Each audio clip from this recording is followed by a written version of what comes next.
છે એ કઈ રીતના છે, કાલે આપણે ચર્ચા કરી હતી. તો પરમાણુને છે એ આવેશિત કરીને એનું ઓબ્ઝર્વેશન છે. તો જ્યારે આવેશિત કરે છે તો પરમાણુમાં છે એ અવ્યવસ્થા જોવા મળે છે. આ ગતિ છે એમાં અસ્થિરતા જોવા મળે છે. પરમાણુ છે એ આ ગતિમાં શું કામ છે? તો કોઈ રેન્ડમનેસ છે, કોઈ એઇમ નથી, હેતુ નથી એવું કહે છે. એટલા માટે એનાથી રચિત આ સંપૂર્ણ અસ્તિત્વ છે, જેનો એક ભાગ છે એ માનવય છે. માનવનું એક્સપ્રેશન, એનું જીવન છે. તો આ માનવ જીવન છે, જે શરીર યાત્રા છે, એમાં પણ અવ્યવસ્થા અને દુઃખ રહેશે. એ ત્યાં સુધી પહોંચે છે, રાઈટ. અને એવી જ રીતના છે મધ્યસ્થ દર્શનનું પ્રતિપાદન છે એ વ્યવસ્થાની અથવા તો અસ્તિત્વની નાનામાં નાની જે એકાઈ છે, એકમ છે, પરમાણુ, એ પોતાનામાં વ્યવસ્થા છે ત્યાંથી સ્ટાર્ટ થાય છે. અને આનાથી રચિત સંપૂર્ણ રચનાઓ, અવસ્થાઓ અને આ અવસ્થા ક્રમમાં છે એ એક માનવ અને માનવનું એક્સપ્રેશન, માનવીયતાપૂર્ણ આચરણ, આ સમગ્ર છે. કારણ કે નાનામાં નાની ઇકાઈ છે એમાં વ્યવસ્થા હોવાથી આમાં પણ છે એ વ્યવસ્થા જ હશે. એ તાર્કિક રીતના છે એ કન્ક્લુડ થાય છે. અત્યારે નાગરાજજીએ તો અનુભવ સંપન્નતામાં એ જોઈને કહી દીધું કે માનવ છે એ પણ વ્યવસ્થા છે. ક્યારે? તો કે માનવને જ્યારે આપણે શરીર અને જીવનના સહઅસ્તિત્વ તરીકે જોઈએ ત્યારે. તો પેલી બાજુ કાલે લખ્યું હતું આદર્શવાદે છે એ માનવને ખાલી આત્મા તરીકે જોયું. એનાથી પણ છે એ વ્યવસ્થા સ્થપાણી નહીં. એનું સામાજિક પરિણામ શું આવ્યું હતું આદર્શવાદમાં? તો કે યુદ્ધ, સંઘર્ષ અને સમુદાય ચેતનામાં વયું ગયું. ભૌતિકવાદે છે એ શું જોયું? તો કે ભૌતિકવાદે છે એ જે અવ્યવસ્થા જોઈ એના કારણે એનું સામાજિક પરિણામ એ ક્યાં ગયું? તો કે વ્યક્તિવાદિતા અને યુદ્ધ સંઘર્ષમાં ગયું. તો સહઅસ્તિત્વવાદ છે એ નાનામાં નાના એકમ તરીકે પરમાણુની અંદર વ્યવસ્થા જોવે છે. એટલા માટે આ એકમથી રચિત સંપૂર્ણ રચના અને આ સમગ્ર અસ્તિત્વની વિશાળતમ એકાઈ પણ એક વ્યવસ્થામાં છે. એ વ્યવસ્થાને અભિવ્યક્ત કરે છે. કોઈ રેન્ડમનેસ નથી અસ્તિત્વમાં. ધરતી છે એ પોતાની ધરી ઉપર છે એ ફિક્સ નિશ્ચિત રીતના ફરે છે. સૂર્યની આજુબાજુ એક નિશ્ચિત ગતિપથમાં ફરે છે. આ સિવાય જેટલા પણ સૂર્યની જે સોલાર સિસ્ટમ છે એમાં જે ગ્રહ છે, ગ્રહમાળા છે, આ સંપૂર્ણ ગ્રહમાળા એક મોતી, જે મોતીઓ છે એ માળામાં પરોવેલા હોય અને એક નિશ્ચિત રીતના ફરતા હોય એમ એ પણ નિશ્ચિત રીતના જ ફરે છે. કોઈ એકબીજાને છે એ કાર્યગતિ પથમાં છે એ બાધક નથી, ક્યાંય ભટકાતું નથી, કોઈ રેન્ડમ ગતિ નથી. આટલી મિશ્રિત ગતિઓ હોવા છતાં તો કારણ કે એના બનવાના નાનામાં નાના એકમમાં પણ આ ગતિઓ હોવા છતાં એક વ્યવસ્થાને, અહીંયા લખ્યું સંતુલનને અભિવ્યક્ત કરે છે. એટલા માટે એનાથી રચિત આ ગ્રહ, ગોળ, નક્ષત્ર છે, આકાશ ગંગા છે, એમાં જેટલી પણ ગતિઓ છે એ કોઈ ગતિ એકબીજાને છે એ અવરોધતી નથી, ક્યાંય છે એ એક્સિડન્ટ નથી, અને હંમેશા છે એ નિશ્ચિતતા જ છે. હમણાં છે એ ન્યૂઝમાં આવ્યું હતું, જ્યાં સુધી માનવ છે એમાં હસ્તક્ષેપ કરતો નથી ત્યાં સુધી. તો અત્યારે જે રીતના આપણે ધરતીમાંથી ખનન પ્રવૃત્તિ અને કોલસા અને ખનિજને છે એ કાઢ્યા છે, એના કારણે જે ધરતીનો કોર છે, જે આ મેગ્નેટિઝમ બનાવી રાખે છે, એ ડિસ્ટર્બ થઈ ગયો છે. તો એના કારણે છે એ ધરતીના અમુક ભાગમાં છે એ આ પ્લેન કે રોકેટ જે ઉડે છે ત્યાં છે એ એના પ્રત્યેનું અસામાન્ય છે એ આકર્ષણ અથવા તો બિહેવિયર જોવા મળે છે. તો એનો જે ઇલેક્ટ્રોમેગ્નેટિક જે આ કોઈ ફોટો હોય એમાં એવું કહે છે કે પૃથ્વીનું જે ચુંબકીય બલ ક્ષેત્ર છે આખું, એ માનવના હસ્તક્ષેપથી ડિસ્ટર્બ થયું છે. તો એક એવું વૈજ્ઞાનિક તારણ છે, ઓથેન્ટિક છે કે નહીં મને ખ્યાલ નથી, પણ જો આમાં છે એ વધારે ડિસ્ટર્બ થશે તો પૃથ્વીનો કોર, જે વચ્ચેનો ભાગ છે, એ ડિસ્ટર્બ થશે. એના કારણે પૃથ્વીનું ગઠન છે સાથે સાથે જે રહેવું છે બધા એટમનું એ છે એ ડિસ્ટર્બ થઈ જશે, તો વિરચિત થઈ જવાની સંભાવના છે. તો જ્યાં સુધી માનવ છે એ અપૂર્ણ દ્રષ્ટિથી ભ્રમપૂર્વક 4.5 ક્રિયાપૂર્વક જીવવાથી એ જોવે છે ત્યાં સુધી આ અવ્યવસ્થા છે એ થઈ શકે છે. જ્યારે છે એ પૂર્ણ દ્રષ્ટિ નિર્ભ્રમ સ્થિતિમાં જાગૃતિ સંપન્નતામાં ધરતીને જોવે છે, તો ધરતી પોતાનામાં એક વ્યવસ્થા છે અને માનવ માટે જીવવા માટે જે પણ વસ્તુની જરૂર છે એ એની જરૂરિયાત કરતાં વધારે ઉપલબ્ધ છે. એ રીતના છે એ ધરતી એક વ્યવસ્થા છે, એ પણ આ રીતના છે એ કોઈ ગતિ કરે છે. સમગ્ર સોલાર સિસ્ટમ છે એ પણ ગેલેક્સીની ફરતે છે એ એક ઇલિપ્ટિકલ મોશનમાં ગતિ કરે છે. બરોબર, આ સોલાર આવી ઘણી બધી સોલાર સિસ્ટમ છે એ આકાશગંગામાં છે એ ઇલિપ્ટિકલ સેશન જે પાથ છે એમાં ગતિ કરે છે. અને આવી ઘણી બધી આકાશગંગાઓ છે એ પોતાની ધરી ઉપર અને ઇલિપ્ટિકલ મોશન સાથે છે એ અસ્તિત્વમાં વિદ્યમાન છે. રાઈટ, આ બધી જ જેટલું પણ એક્સપ્રેશન છે એ વ્યવસ્થાનું જ એક્સપ્રેશન છે, કારણ કે મૂળ એકમ છે એ વ્યવસ્થિત છે. એટલે એનાથી રચિત રચનાઓ છે એ વ્યાપકમાં રહેવાથી વ્યવસ્થિત રહેવાની એની અંદર પ્રવૃત્તિ છે. જેમ એક પરમાણુમાં છે એ પરમાણુ અંશ છે, પરમાણુ નહીં પરમાણુ અંશ છે, એ અસ્તિત્વમાં બહુ રેર સમય માટે ખાલી પરમાણુથી અલગ છે એ એનું અસ્તિત્વ જોવા મળે છે, બહુ ઓછી માઇક્રોસેકન્ડ માટે. અને ત્યારે એ કેવી ગતિ કરે છે તો કે એની અંદર છે એ અસ્તવ્યસ્ત રેન્ડમ મોશન છે એ હોય છે, અને એ તરત જ છે એ પ્રવૃત્તિ છે કે કોઈ પરમાણુની અંદર છે એ મળી વ્યવસ્થાને વ્યાખ્યાયિત કરી નાખે. તો એમાં છે એ કોઈ પરમાણુ અંશ છે એ ઓર્બિટમાં અને કોઈ પરમાણુ અંશ છે એ મધ્યમાં, આ રીતના છે એ ધારો કે બીજો કોઈ પરમાણુ અંશ છે એ રેન્ડમ મોશન કરતો કરતો ન્યુક્લિયસમાં આવી ગયો, કોઈ છે એ રેન્ડમ મોશન કરતો છે એ ઇલિપ્સ જે વર્તુળાત્મક ગતિ છે એમાં કરીને આ એક નાની વ્યવસ્થા છે એને વ્યાખ્યાયિત કરે છે, એનું પ્રકટન છે.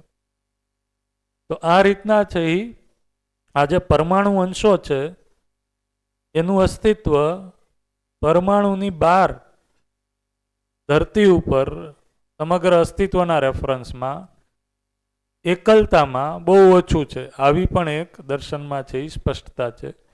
આ જેટલા પણ પરમાણુ અંશો છે એ દર્શન અનુસાર એ મધ્યાંશમાં હોય કે ઓર્બિટમાં હોય, એ બધા કેવા છે? એક સમાન જ છે. સાયન્સ છે એમાં ક્યાં ભિન્ન છે તો કે જે ઓર્બિટમાં છે અને મધ્યાંશમાં છે, એમાં ઓર્બિટમાં છે એ બધા નેગેટિવ ચાર્જવાળા ઇલેક્ટ્રોન છે અને અંદર છે એ પોઝિટિવ અને ન્યુટ્રલ ચાર્જવાળા છે એ પ્રોટોન ન્યુટ્રોન છે. દર્શન છે એ નાગરાજજી એવું કહે છે કે આ સમાન જ છે. આનું બિહેવિયર છે એ અલગ અલગ કઈ રીતના છે તો કે આનું બિહેવિયર છે એ એના સ્થાનના આધારે નક્કી થાય છે. એ જ પરમાણુ અંશ જ્યારે ઓર્બિટમાં આવી જાય છે તો એ ધૂર્ણન અને વર્તુળાત્મક ગતિ બેય કરે છે, અને એ જ પરમાણુ અંશ જ્યારે અહીંયા આવી જાય છે તો એ ઓર્બિટ અને એનું કામ છે એ શું થઈ જાય છે તો કે મધ્યસ્થ ક્રિયાપૂર્વક મધ્યસ્થ બળ લગાડી આ વર્તુળાત્મક ગતિને બનાવી રાખવું એ એનું કાર્ય થઈ જાય છે. જ્યારે એ જ પરમાણુ અંશ છે જે આ છે એવા જ અહીંયા છે, એનું કાર્ય શું થઈ જાય છે તો કે ઘૂર્ણન ગતિપૂર્વક છે એ વર્તુળાત્મક ગતિને વ્યાખ્યાયિત કરી અને પરમાણુની રચના બનાવવાનું થઈ જાય છે. તો આમાં છે એ કોઈ પરમાણુ અંશ છે એને એવું ખોટું નથી લાગતું કે મને તે વચ્ચે ન આવવા દીધો ને હું સેન્ટરમાં રહી ગયો ને હું બહાર રહી ગયો ને હું તો સાવ બહાર રહી ગયો. તો અસ્તિત્વમાં છે એ પહેલેથી જ ઉપયોગિતા અને પૂરકતાનો સિદ્ધાંત લાગુ પડે છે. હરેક એકમ છે એની કોઈ એક નિશ્ચિત રોલ છે, એ રોલને સમજીને એ વ્યવસ્થાને વ્યાખ્યાયિત કરી દે છે, એ એની મોજ છે. એટલા માટે પરમાણુ પોતાનામાં છે આ વ્યવસ્થા વ્યાખ્યાયિત કરીને ઉત્સવિત છે, એવો દર્શનમાં છે એ શબ્દ યુઝ કર્યો છે કે આ ઉત્સવપૂર્વક છે એ પરમાણુમાં એક નૃત્ય છે એ જોવા મળે છે. જે કંપન ગતિ કીધું એ સ્વરૂપે. તો આ પરમાણુ અંશો છે એ બે સમાન જ છે દર્શન અનુસાર. જ્યાં મધ્યસ્થ ક્રિયા કીધું એ પરિવેશીય અંશોને છે એ સંતુલન નિશ્ચિત કાર્યગતિ પથમાં રાખવા માટેનું ચાલક બળ છે. અને આ જે પરિવેશીય અંશ અને ચુંબકના જે મધ્યાંશમાં જે ચુંબકીયતા છે આ બેયની સંયુક્ત પ્રભાવના કારણે જે ગિરીશભાઈએ વચ્ચે વાત કરી, જે પ્રભાવ ક્ષેત્રને એકબીજાને કટ કરે છે, જે ફ્લક્સ જનરેટ થાય છે, વિજ્ઞાન પણ આમાં સિમિલર છે. એના કારણે આ ત્રણ વસ્તુ છે એ તાપ, ધ્વનિ અને વિદ્યુત સ્વરૂપે જોવા મળે છે. તો કોઈ એક પરમાણુમાં આ છે એ બહુ સૂક્ષ્મ પ્રમાણમાં છે પણ છે નિશ્ચિત, બરોબર. અને આ કેટલા પરમાણુ અંશથી રચિત પરમાણુ છે એના આધારે આના વેરિએશન્સ છે એ જોવા મળે છે. તો ધારો કે કોઈ છે એ આ રીતના છે એ 2 અંશનો પરમાણુ છે, તો એમાં એ 2 અંશ પ્રમાણે નિશ્ચિત પણ ભિન્ન. કોનાથી? તો કે 1 અથવા તો 3 અથવા તો બીજા જે અંશોથી રચિત પરમાણુ છે એના કરતાં ભિન્ન છે અને નિશ્ચિત છે, બરોબર. તો આ રીતના છે, કેવું જ કંઈ? ઓકે. તો અહીંયાથી આગળ આપણે હવે જોઈએ મધ્યસ્થ ક્રિયા. તો હવે આપણે આમાં એડ કરીએ કે જે ગઠનશીલ પરમાણુ છે એમાં પરમાણુ અંશોની આપેલા છે એ એડ કરીએ. ભાર બંધન અને અણુબંધનને સમજી લઈએ. પેલો જે ક્વેશ્ચન છે આશા વિચાર ઈચ્છાવાળો તમે પૂછો તો એ આવી જાય, બરોબર. એ કઈ રીતના છે? તો આ જે ચુંબકીયતા છે મધ્યાંશની અને પરમાણુ પરિવેશના અંશોની, એના કારણે છે એ ગઠનશીલ પરમાણુમાં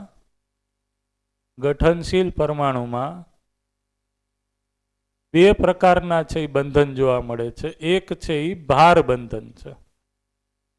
તો આ ભાર બંધન, એમાં બંધન શબ્દ છે એ કયા અર્થમાં છે? તો સાથે સાથે રહેવું એ અર્થમાં છે, સહવાસના અર્થમાં છે, સહઅસ્તિત્વના અર્થમાં છે. તો ભાર બંધન એટલે શું? તો કે જ્યારે છે એ આ એક મધ્યાંશ છે એ ઓર્બિટ અંશ ઉપર છે એ ચુંબકીયતા કરે છે, ચુંબકીય ક્ષેત્રની આની ઉપર અસર થાય છે, જેના કારણે વર્તુળાત્મક ગતિ બનેલી રહે છે. તો એ છે એને બહાર જવાથી કે અંદર મધ્યાંશમાં ભળી જવાથી રોકે છે. એના કારણે એક નિશ્ચિત ભારમાં એ આવે છે, જે માસ છે એના કારણે અને આ ગતિ છે એના કારણે. તો એ આજે પરમાણુ અંશો છે એનું સાથે રહેવું, કારણ કે સહઅસ્તિત્વ છે એ વ્યાપકના કારણે નિત્ય પ્રભાવી છે. એ પ્રભાવી હોવાના કારણે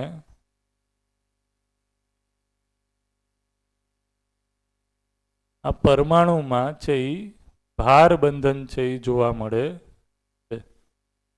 તો એ ચુંબકીયતાના કારણે છે એ જેટલા પરમાણુ અંશો એમાં છે એ પરમાણુ અંશોના આધારે એક નિશ્ચિત પ્રકારની જે એની ઓર્બિટમાં છે એ ગતિ છે એ બનેલી રહે છે. એના કારણે છે એ આ ગઠનશીલ પરમાણુમાં છે એ ભાર બંધન છે એ જોવા મળે છે.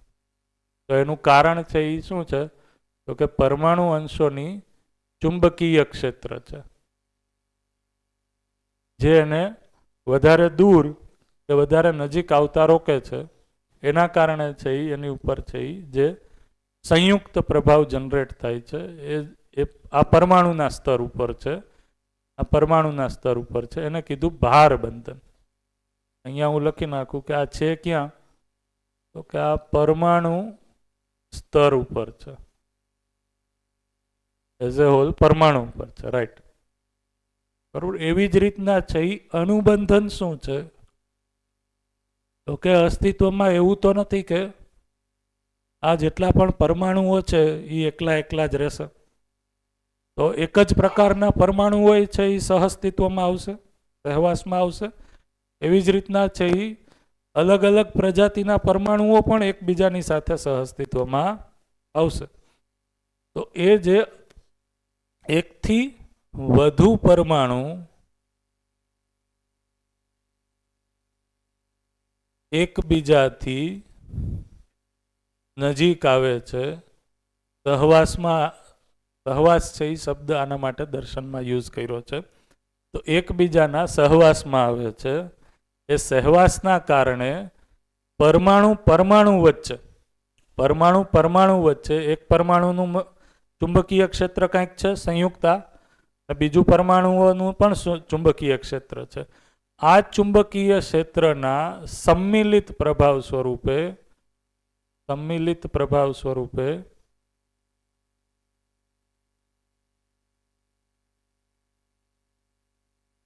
એક મોટું ચુંબકીય ક્ષેત્ર છે એ તૈયાર થાય છે, જે આ એકથી વધુ પરમાણુઓના ગઠનને બનાવી રાખે છે. એના કારણે જ છે એ પરમાણુનો પિંડ બને છે, મોલેક્યુલ બને છે, મોટી રચના બને છે. આ રચના છે એ આપણે આંખે જોઈ શકીએ એવી રચના બને છે. તો આ જે છે, જે ચુંબકીય ક્ષેત્રના કારણે અણુઓ સહવાસમાં રહી શકે છે, એને કીધું અણુબંધન. આ છે એ તો કે એકથી વધુ પરમાણુઓ ભેગા મળી અને અણુ સ્તર પર છે એ જોવા મળે છે. અણુ સ્તર પર છે એ જોવા મળે છે, રાઈટ. તો આ ભાર બંધન અને અણુબંધન છે એ, બંધન શબ્દથી મેં શું કીધું, તો કે બંધન એટલે કોઈ બાંધી રાખે છે એવું નથી, પણ વ્યવસ્થાના ભાગરૂપે જ. ખાલી પરમાણુ છે એક નાની વ્યવસ્થાનો એકમ છે. આ બધી જ વ્યવસ્થાઓ, નાની વ્યવસ્થાઓ ભેગી થઈ અને મોટી રચના સ્વરૂપે વ્યવસ્થાને વ્યાખ્યાયિત કરે. એ માટે છે એ ઉત્સવપૂર્વક જ ભેગા થઈ અને અણુબંધન છે એ પરમાણુ બંધન છે, ભાર બંધન અને અણુબંધન પૂર્વક છે એ સાથે આવે છે, સહઅસ્તિત્વમાં આવે છે. તો આ ભાર બંધન અને અણુબંધન, આમાં છે એ ભાર બંધન આપણે કહીએ. તો આ ભાર બંધન એટલે તો કે જ્યારે આપણે એ રીતના કહીએ કે એક પરમાણુ છે, એ પરમાણુમાં પરમાણુ અંશો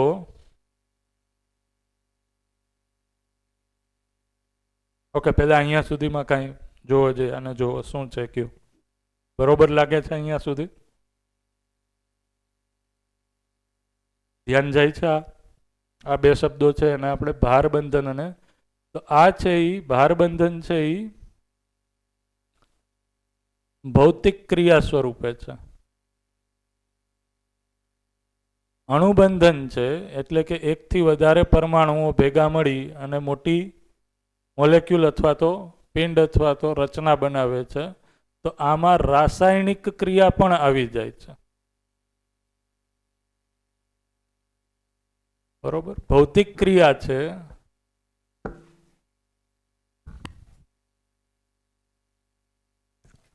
ભૌતિક ક્રિયા છે, એમાં જે સૌથી બહારનો પરિવેશ છે એ જ સક્રિય છે પરમાણુ અંશમાં. અને રાસાયણિક ક્રિયા કરવા માટે, આ બધી વસ્તુ ન સમજાય તો બહુ એટલું બધું બર્ડન લેવાની જરૂર નથી, અધ્યયનમાં છે પાછું ડિટેલમાં આવશે જ. તો આ અસ્તિત્વને સમજવાના ભાગરૂપે છે, રાઈટ. આ અસ્તિત્વ અત્યારે તરત જ સમજાય જ જાય એવું જરૂરી નથી. જેમાં સાયન્સ ડોમેનના જે સ્ટુડન્ટ નથી એ લોકોને કદાચ થોડીક મહેનત થઈ શકે, કાંઈ વાંધો નથી, રિલેક્સ, જેટલું થાય એટલું. કારણ કે આ બધી વસ્તુને અનેકવાર છે એ તમારા માનસ પટલમાંથી જ્યારે જશે ત્યારે છે એ એક લેવલની સ્વીકૃતિ આવશે, રાઈટ. તો રાસાયણિક પરમાણુ છે એમાં છેલ્લેથી એટલે કે બહારથી બે પરિવેશ છે એ સક્રિય છે, ભાગીદારી કરે છે. રાઈટ? આ ખ્યાલ આવ્યો? તો ભૌતિક રાસાયણિક ક્રિયામાં આ બે ચેન્જ છે. આ તો અત્યારનું જે સાયન્સ છે એ પણ પ્રતાપકીય છે. છેલ્લું પરિવેશ. હા, પરિવેશ એટલે કક્ષા. હા, જેમ કે આ છેલ્લી છે તો આ છેલ્લી બે.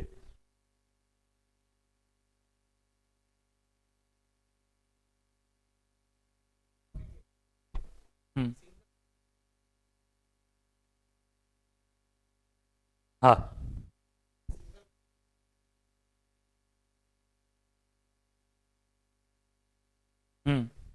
મિનિમમ બે ને બે થી વધુ પરમાણુ. રાઈટ.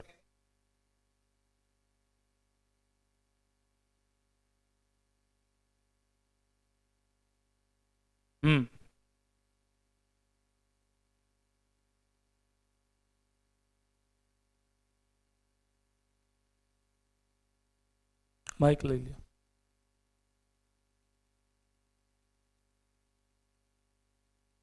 રાસાયણિક ક્રિયાની અંદર જનરલી છેલ્લું જે ઓર્બિટ છે એમાંથી જે પરમાણુ અંશ છે અને પરમાણુ અંશ બીજા પરમાણુ અંશ સાથે કોઈ ભાગીદારી કરે છે અને ભાગીદારી કરીને એક દાખલા તરીકે H2O બનાવે છે, તો એ રાસાયણિક કહી શકીએ આપણે.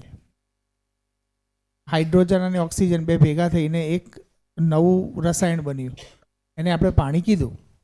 એવી રીતે ઘણું બધું HCl ગણીએ, NaCl ગણીએ, તો એવી રીતે ઘણું બધું રાસાયણિક ક્રિયામાં આવે. તો ભૌતિક ક્રિયાની અંદર ઓનલી એક સિંગલ પરમાણુ છે, સિંગલ ટાઈપના, પ્રજાતિ છે એ બદલાતી પ્રજાતિ નથી. હાઇડ્રોજન ભેગા થઈને જે H2 બનાવે છે ભૌતિક ક્રિયા, ઓક્સિજન ભેગા થઈને O2 બનાવે છે ભૌતિક ક્રિયા. રાઈટ. સમાન પ્રજાતિના પરમાણુ. અને પ્રજાતિ બદલાઈ જાય છે તો રાસાયણિક. તો એમાં બહારનો પરિવેશ કેમ લખ્યું, પેલામાં છેલ્લા બે પરિવેશ કેમ લખ્યા? છેલ્લો એક જ પરિવેશ એટલે બહારનો પરિવેશ. ભૌતિક ક્રિયામાં ધારો કે અહીંયા 3-4 પરિવેશ છે, એવાય હશે પરમાણુ. હાઇડ્રોજન કેવી રીતે H2 જે બન્યો એમાં શું ક્રિયા, એમાં બહારનો એક જ પરિવેશ આવે છે? તો એક જ પ્રકારના છે તો એક જ પરિવેશ આવે છે, એક્ટિવ. છેલ્લો એક છે જ થશે. હાઇડ્રોજનમાં તો એક જ પરિવેશ હોય છે ને? એક જ હોય છે, પણ H2 બોલીએ ત્યારે બે એવા ભેગા થયા ને? બે હાઇડ્રોજન ભેગા થઈ ગયા. બે હાઇડ્રોજન ભેગા થયા. સેમ જ પ્રજાતિના છે. હા, અને અલગ પ્રજાતિના હોય તો છેલ્લા બે પરિવેશ ભેગા થાય. બે પરિવેશ છે એ સક્રિય હોય છે, બોન્ડ બનાવે છે એવું નથી કીધું અહીંયા. બોન્ડ વાળી અલગ વસ્તુ છે. ઓકે, એ હજી અહીંયા નથી કીધું. બોન્ડ બને છે એ નથી. આ ખ્યાલ આવે છે? ભેગા થાય છે ખાલી બધા સાથે, સંગઠન, સહઅસ્તિત્વ, સહવાસ. આચરણ બદલાઈ જાય છે. રાઈટ. ભૌતિક ક્રિયા છે એ એક જ પ્રજાતિના પરમાણુઓ સંમિલિત હોવાથી એનું સંયુક્ત આચરણ છે એ એકનું જે છે એવું જ રહેશે. અને રાસાયણિક ક્રિયા છે એમાં કમ્પ્લીટલી છે એ અલગ આચરણ સાથે આવશે.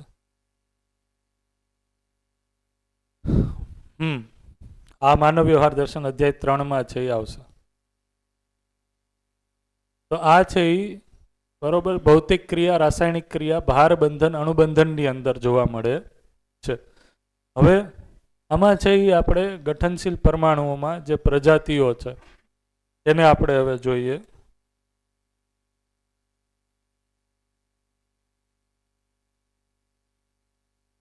તો ગઠનશીલ પરમાણુમાં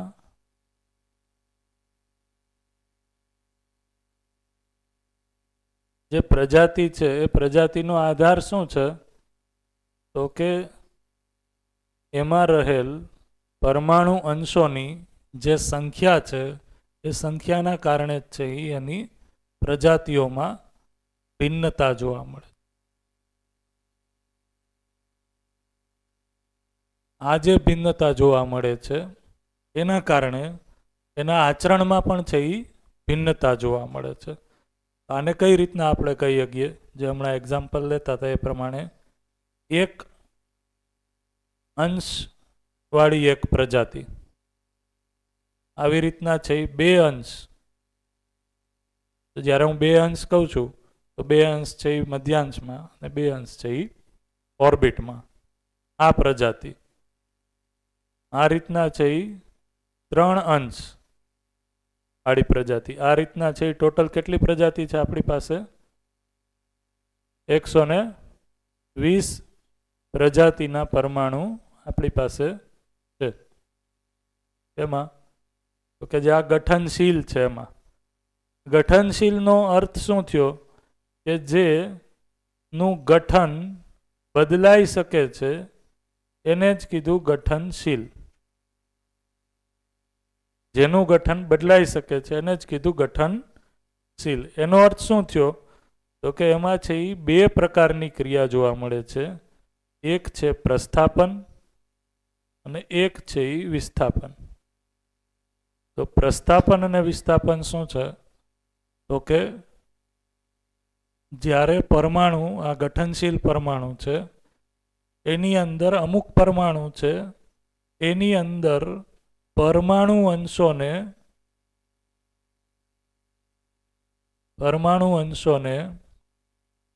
આ એક જ પરમાણુની વાત કરીએ છીએ.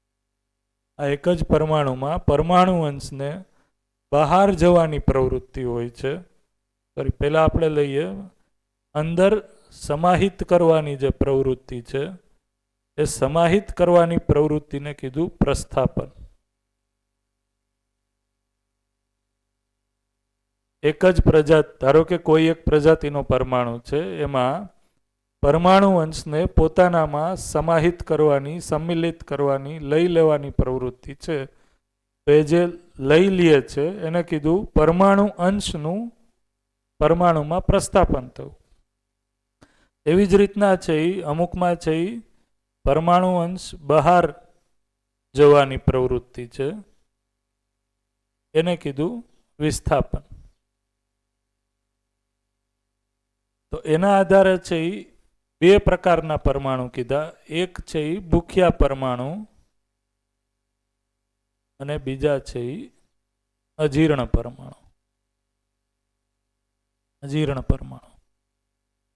અહીંયા જે પરમાણુનું કેટેગરાઇઝ છે એ માનવીય ભાષામાં છે, એટલા માટે ભૂખ્યા પરમાણુ એમ કીધું. બરોબર? તો ભૂખ્યો તો માણસ હોય, તો માનવીયતાના અર્થમાં છે એ નાગરાજજીએ યુઝ કર્યા શબ્દ, એટલા માટે ભૂખ્યા પરમાણુ અને જે ભૂખ્યા નથી, જે જીર્ણ નથી, જે ક્ષીણ નથી, અજીર્ણ પરમાણુ છે. ગુજરાતી બહુ સારું નથી લખવામાં, એટલે આમાં ગુજરાતી ભાષાવાળા છે એ અનંત ભૂલો કાઢી શકે છે. બરાબર? મારા દર વખતે હું શિબિરમાં ક્લિયર કરું છું. ગુજરાતીવાળા મને કહેતા હોય કે સાહેબ તમારું ગુજરાતી, તો ગુજરાતી છે એ મારી માત્રા આ તે બધું તો તમે માફ જ કરજો. બરાબર? તમે સાચું લખજો. તો ભૂખ્યા પરમાણુ છે એની અંદર શું છે? તો કે ભૂખ્યા પરમાણુની અંદર અંશોને પોતાની અંદર પ્રસ્થાપન શબ્દ હવે સમજાણો? પ્રસ્થાપન પૂર્વક સમાહિત કરવાની પ્રવૃત્તિ છે. તો એમાં પરમાણુ અંશોની સંખ્યા એટલી છે કે એ હંમેશા પરમાણુ અંશો લેવા માટેની ટ્રાયમાં હોય છે. કોક આવી જાય. અહીંયા છે એ એક પ્રજાતિની જ વાત થાય છે. રાઈટ? બંધ બનાવવાની વાત નથી. જે હમણાં તમે વચ્ચે પૂછ્યું એટલે ક્લિયર કરી દઉં. તો અલગ અલગ પ્રકારના બંધ બનાવી અને શેરિંગ કરવું એ વાત નથી. અહીંયા છે એ પ્રસ્થાપન થશે. એટલે ધારો કે અહીંયા એક હું આ પરમાણુ દોરું, આ એક છે, બરોબર? તો હવે આની અંદર ધારો કે બહારથી આવી રીતના રેન્ડમ મોશન કરતો કરતો બીજો આવી ગયો, તો આની છે એ પ્રજાતિ જ સંપૂર્ણ બદલાઈ જાય છે. તો જ્યારે પ્રસ્થાપન થાય છે ભૂખ્યા પરમાણુમાં, એની પ્રજાતિમાં પરિવર્તન થાય છે. એવી જ રીતના અજીર્ણ પરમાણુમાં પણ પ્રજાતિ પરિવર્તન છે, બોન્ડિંગ નથી. રાઈટ? એ અલગ છે, એ પછી જોશું. તો આ ભૂખ્યા પરમાણુમાં એ છે પ્રવૃત્તિ. અજીર્ણ પરમાણુમાં શું છે? તો કે અજીર્ણ પરમાણુ છે એ પરમાણુ અંશોની દ્રષ્ટિએ ઓર્બિટમાં હંમેશા એટલા અંશો રાખે છે કે સંતુલન મેળવવા માટે, વ્યવસ્થિત થવા માટે પરમાણુ અંશોને દેવાની પ્રવૃત્તિ સાથે. તો કઈ રીતના પરમાણુ અંશ છે એ વયા જાય જેથી કરીને હું સ્ટેબલ સ્ટ્રક્ચરમાં આવી જાઉં. તો અહીંયા છે એ સ્ટેબલ જ થવું છે, પણ સમાહિત કરીને. અહીંયા છે એ પણ સ્ટેબલ જ થવું છે, પણ બહિર્ગમિત કરીને. હવે થોડુંક આ પૂછવું પડશે અહીંયા. પેલા હું આ રીતના ભૂસી નાખું છું, પછી પેલી રીતના છે એ ભૂસીએ. અહીંયાથી સુધી જ રાખીએ, પછી જરૂર પડશે તો ભૂસશું.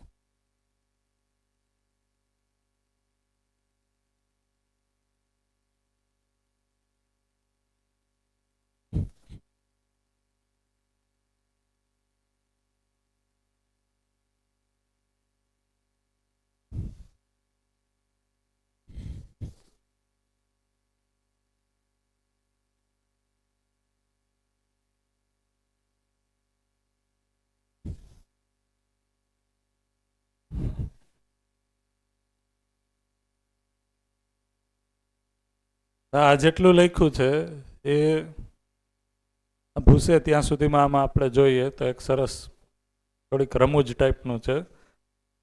જ્યારે આપણે આ ભાષા જોઈએ ભૂખ્યા પરમાણુ ને અજીર્ણ પરમાણુ, તો આપણને એમ થાય કે અસ્તિત્વમાં છે એ કોઈ અવ્યવસ્થા છે, ભૂખા રહીને એ અતૃપ્ત છે. તો ભૂખા પરમાણુ એ અતૃપ્ત નથી અથવા તો અવ્યવસ્થિત નથી, એની એ દિશા છે એ વ્યવસ્થાના અર્થમાં જ છે. કઈ રીતના? તો કે પરમાણુ અંશોને પોતાનામાં લઈને.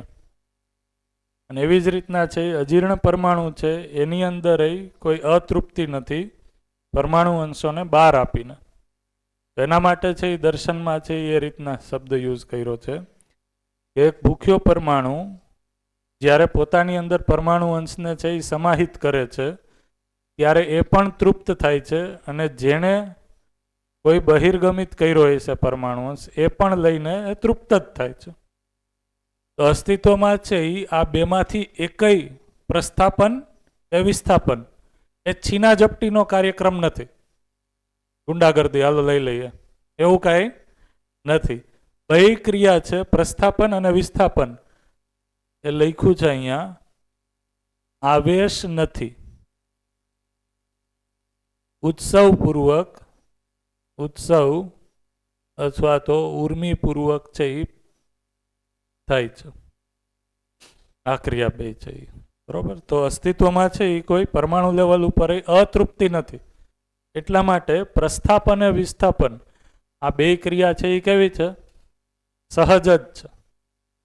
એ અર્થમાં છે એ આ ક્રિયાઓ છે એ પણ હમણાં જેમ આપણે અહીંયા જોયું હતું ઉપયોગિતા પૂરકતા, એમ આ પણ છે એ ઉપયોગિતા અને પૂરકતાના અર્થમાં જ છે. તો જે અજીર્ણ પરમાણુ છે એ પરમાણુ અંશને બહિર્ગમિત કરી ભૂખ્યા પરમાણુ એને પોતાની અંદર સમાહિત કરી લે છે. તો અજીર્ણ પરમાણુને એમ નથી થતું કે ઓહો માર પરમાણુ અંશ છે એ તો કોકે લઈ લીધા, તમારે જવા દેવા પડ્યા, દુઃખ. તો એની અંદર કોઈ દુઃખ નથી અથવા તો અતૃપ્તિ નથી. એ આવેશનું પ્રતીક નથી. દુઃખ તો નહીં જ હોય, કારણ કે દુઃખ છે એ તો ચૈતન્ય ઇકાઈમાં છે. બરોબર ને? દુઃખનો દ્રષ્ટા છે એ કોણ છે? સુખ દુઃખનો દ્રષ્ટા ચૈતન્ય ઇકાઈ છે. પણ આવેશ નથી, એ વ્યવસ્થા જ છે. તો દેવાવાળો પણ ખુશ છે અને લેવાવાળો પણ એને લઈને તૃપ્ત જ છે, ખુશ જ છે.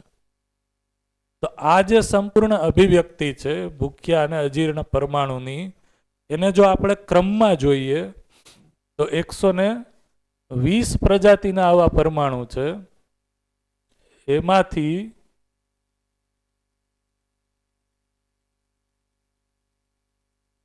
એમાંથી અમુક એવા પરમાણુ એ હશે જેની રચના એવી હશે કે મેક્સિમમ છે એ ભૂખા હશે. વધારે છે એ પરમાણુ અંશો એની અંદર આવી જાય એવા, તો હું સ્ટેબલ થઈ જાઉં. આ ખ્યાલ આવ્યો? તો અમુક પરમાણુ અંશો છે એ અહીંયા જ હું લખી નાખું,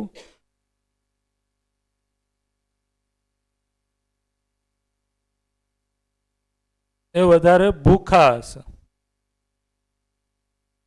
જેમ આપણે આ બાજુ જાય એમ એની ભૂખ છે એ ઓછી થાય છે. એનો અર્થ શું? એનો અર્થ શું થયો?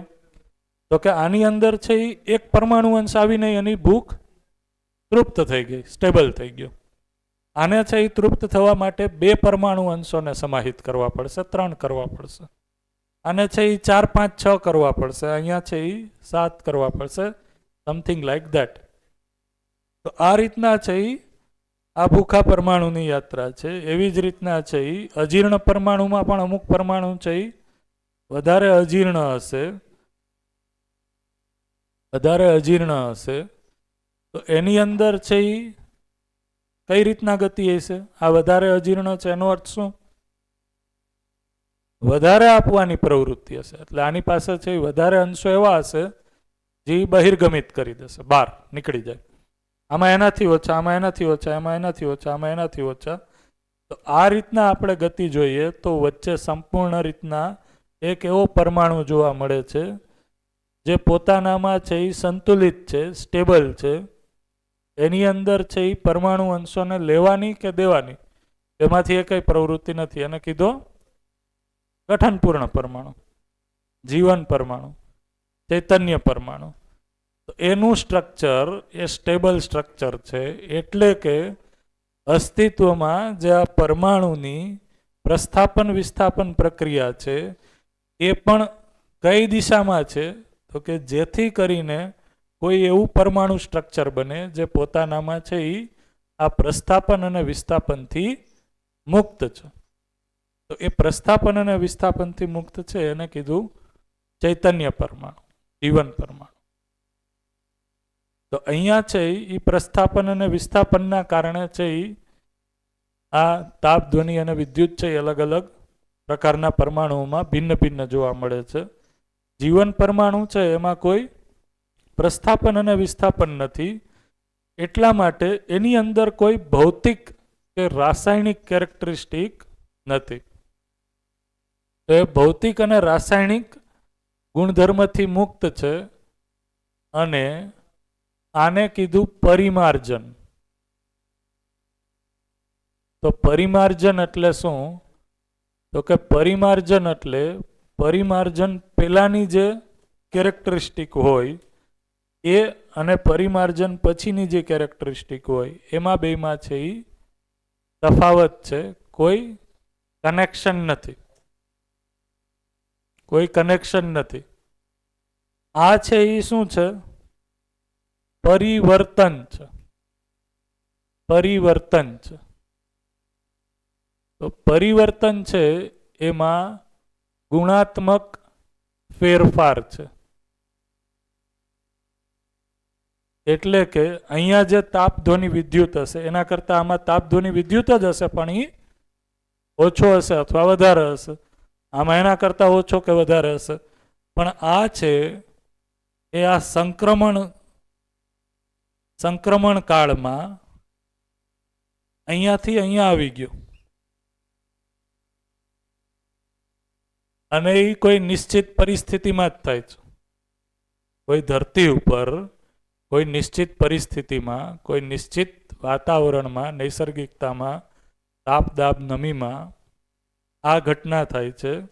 એના કારણે છે એ પરમાણુ છે એ જીવન પરમાણુ છે એ બને છે. કાલે આપણે ઘરે ચર્ચા કરતા હતા ત્યારે સતીશભાઈ પૂછતા હતા, એનો આ જવાબ છે અને કહેજો. હા, આપણું જે અસ્તિત્વ આવ્યું, તો અત્યાર સુધી જે અસ્તિત્વ હતું એ પોતાનું દ્રષ્ટા નહોતું, જોઈ નહોતું શકતું. તો દ્રષ્ટા તરીકે છે એ આ ચૈતન્ય પરમાણુ છે એ આવે છે. હજી પણ જે બ્રહ્મા છે, આશા સાથે છે, એ પણ હજી સંપૂર્ણ દ્રષ્ટા નથી. તો આ પરિમાર્જન શબ્દ છે એ પરિમાર્જનથી જ્યારે નેક્સ્ટ અવસ્થામાં આવીએ છીએ ત્યારે આચરણમાં ફેરફાર છે.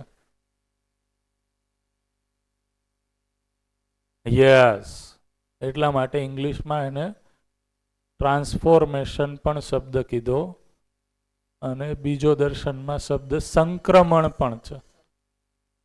તો સંક્રમણ એ એવી પાતળી ભેદરેખા છે જેનો કોઈ સમય અથવા તો કાળ નથી. એના પછીની સ્થિતિ એની પૂર્વ સ્થિતિ કરતાં તદ્દન ફેરફાર છે. એને કીધું આચરણમાં ભિન્નતા છે બેન. એટલા માટે છે એ આ પરિવર્તનમાં છે એ આ તાપ, વિદ્યુત, ધ્વનિ છે એમાં ગુણાત્મક ચેન્જ છે. પણ પરિમાર્જન પછી એ તાપ, વિદ્યુત, ધ્વનિનું જ કોઈ બદલાયેલું સ્વરૂપ નથી. એ સંપૂર્ણ નવું આચરણ જ છે. હા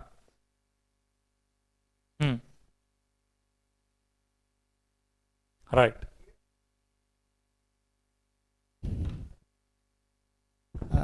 એક સૌથી પહેલો ફેરફાર થાય છે એ માત્રાત્મક. માત્રાત્મકમાં ભૂખ્યા અને અજીર્ણ પરમાણુ છે લેવાનું અને આપવાનું ઉત્સવપૂર્વક કર્યા કરે છે. અને એમાંથી એક સ્થિતિ એવી આવે છે અને એવી કોઈ ચોક્કસ પરિસ્થિતિ હોય છે કે જ્યારે આપવા લેવાનો ગુણ ખતમ થઈ જાય છે. હા, એટલે માત્રાત્મક ચેન્જીસ બંધ થઈ ગયા. હવે માત્રાત્મક ચેન્જીસ કોઈ નથી થવાના, તો હવે ગુણાત્મક ફેરફાર શરૂ થયા. તો આશા, વિચાર, ઈચ્છા આવી ગયા. તો ગુણાત્મક ફેરફાર એમાં પરિવર્તન છે, એમાં પ્લસ માઇનસ થયા કરશે. મતલબ જે આપણે સુખ દુઃખની પરિભાષા આપીએ છીએ બધું ગુણાત્મક ચેન્જીસ છે. અને એમ કરતા કરતા એક ચોક્કસ ગુણાત્મક ફેરફારમાં પણ પૂર્ણતા આવી ગઈ. એક પૂર્ણ થઈ ગયા.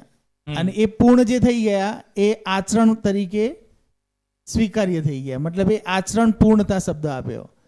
ગુણાત્મકમાં એક ફૂલ સ્ટોપ એટલે પૂર્ણતા. અને એ પૂર્ણતાની અંદર એટલે જ્યારે હવે રિવર્સ ગેર નથી, ત્યાં સંક્રમિત થઈ ગયું, ટ્રાન્સફોર્મેશન આવી ગયું. એક્ઝેક્ટ. એટલે ગુણાત્મક ફેરફાર નથી, ત્યાં આચરણ નિશ્ચિત થઈ ગયું. એકદમ પકડાય છે. તાર અસ્તિત્વમાં બધું છે એ જોડાયેલું છે. ગુણાત્મક શબ્દ જે વાપર્યો એ ગુણાત્મક એ ગઠનશીલમાં છે કે જીવન પરમાણુમાં છે? આડાવડું થયું છે. હા, આડાવડું થઈ ગયું છે. બંને જીવન પરમાણુમાં જ આવશે ને. આ પરિવર્તન ના આડાવડું થઈ ગયું છે. પરિવર્તન છે ને તો ગઠનશીલમાં જ આવશે. હા, બરાબર છે. હા, તો શું કહ્યું છે એમને? હું શું કહું, ગુણાત્મક ફેરફાર, હા, ક્વોલિટેટિવ ચેન્જીસ એ જીવન પરમાણુમાં થાય છે કે ગઠનશીલ પરમાણુમાં થાય છે? માત્રાત્મક ચેન્જીસ જે ખરું એ ગઠનશીલમાં થાય છે. હા, પછી ગુણાત્મક, એ માત્રાત્મક જે ચેન્જ છે એના કારણે એનો પરસ્પરતામાં પ્રભાવ, જેને ગુણ કીધો, એ ગુણાત્મક ફેરફાર છે. પરસ્પરતામાં પ્રભાવ, અલગ અલગ પ્રજાતિનો અલગ અલગ ફેરફાર, પરસ્પરતામાં પ્રભાવ છે એ અર્થમાં ગુણાત્મક. અહીંયા જે ક્વોલિટેટિવ ચેન્જ કહીએ છીએ આપણે, શરીર અને જીવનમાં જે આપણે યુઝ કરીએ છીએ એ અર્થમાં નથી. એ અર્થમાં નથી.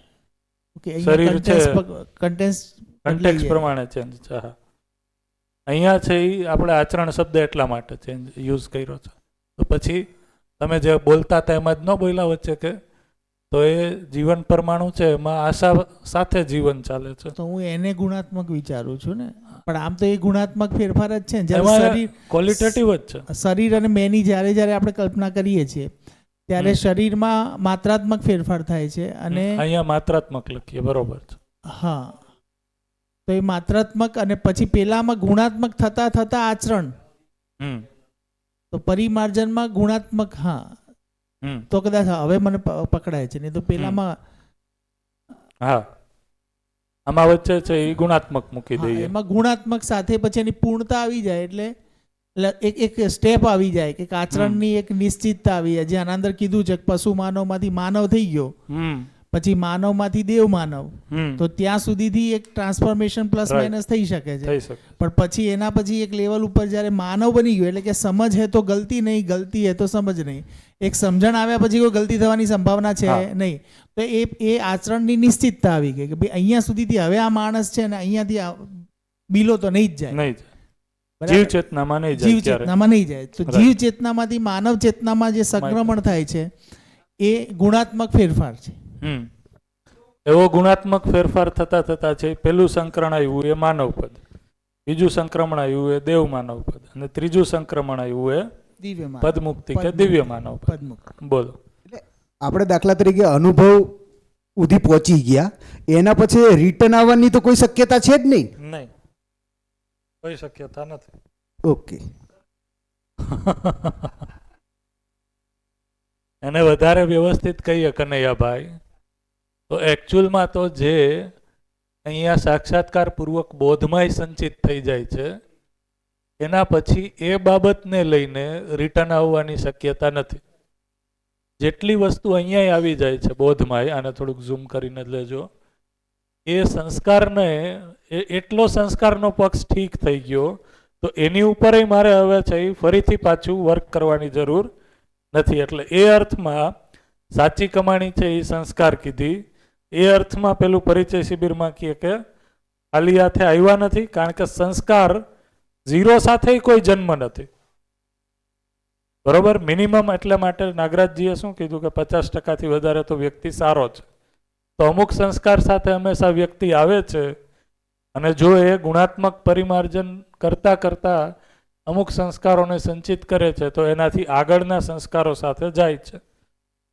બરોબર, તો ખાલી હાથે આવ્યોય નથી, ખાલી હાથે જાતોય નથી. તો જેટલી વસ્તુ અહીંયા સંસ્કારોના ભાથા સ્વરૂપે ભેગી કરતો જાય છે, એટલામાંય ફરીથી પાછો રિવર્સ ગેર નથી. ઇવન આપણે ચર્ચા કરી હતી કે જે વસ્તુ તમે સારી છે એ સદપ્રવૃત્તિ તરીકે અહીંયા સ્થિર કરી લ્યો છો, એની પણ આગલા જન્મમાં જો એ વાતાવરણ છે તો એને પ્રસ્ફુટિત થવાની જે શું કહેવાય અવકાશ છે, અને વાતાવરણ નથી તો એ નથી.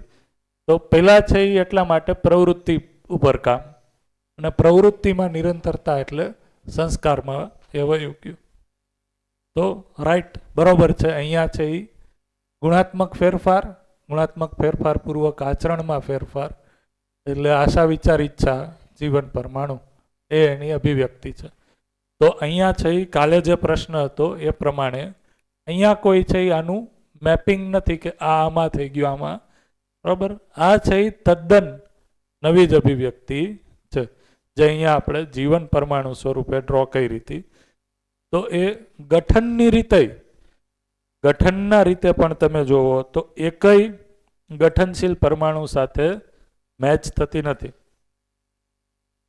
કારણ કે સેન્ટરમાં એક હોય અને ફરતે છે એ આવી રીતના 2, 8, 18, 32 રચના હોય, ટોટલ 60 થયા. એટલા જ એવા ટાઈપના પરમાણુ એની નજીકના ગઠનશીલ પરમાણુ પણ કોઈ જોવા મળતા નથી. એટલા માટે આ એક પરિમાર્જન છે, ટ્રાન્સફોર્મેશન છે, સંક્રમણ છે. એટલા માટે એનું જે આચરણ છે એ સંપૂર્ણ રીતના ગુણાત્મક ફેરફાર છે એ સંપૂર્ણ રીતના પહેલા ગુણાત્મક પછી આચરણ એ આશા વિચાર ઈચ્છા સ્વરૂપે જોવા મળે છે. આમ તો જોવા જઈએ તો માણસમાં તાપ ને ધ્વનિ જોવા તો મળે જ છે. માણસ ગુસ્સો આવે ને એટલે તાપ વધી જ જાય છે, સામેવાળા સાથે યુદ્ધ કરી લે છે.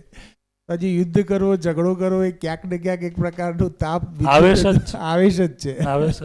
એટલે તાપ વિદ્યુત ધ્વનિ એક પ્રકારનું આમ જોવા જઈએ તો આવેશ નથી નહીં, એ તાપ વિદ્યુત ધ્વનિ એ આવેશ નથી. કારણ કે આવેશમાંથી ઉત્સવશીલતા ન આવે. એ ખાલી પરમાણુમાં છે એને આવેશ નથી કીધો, એ સહજ પ્રકટન જ છે, નેગેટિવ બાબત નથી. કેમ? કારણ કે વ્યવસ્થામાં ભાગીદારી જ કરે છે. જે તાપ ધ્વનિ વિદ્યુત છે એના કારણે એકથી વધારે પ્રજાતિના પરમાણુ અથવા સમાન પ્રજાતિના પરમાણુઓ સહઅસ્તિત્વમાં આવે છે. માણસ જો આ તાપ ધ્વનિ વિદ્યુતને પ્રકટ કરે તો સહઅસ્તિત્વમાં હોય એ દૂર થઈ જાય છે.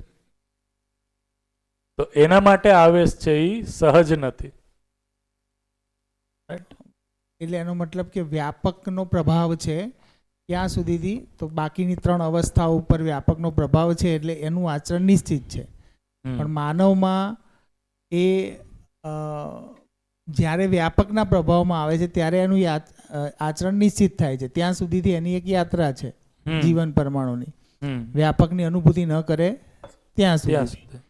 પેલામાં અનુભૂતિ નથી પણ એનો પ્રભાવ છે.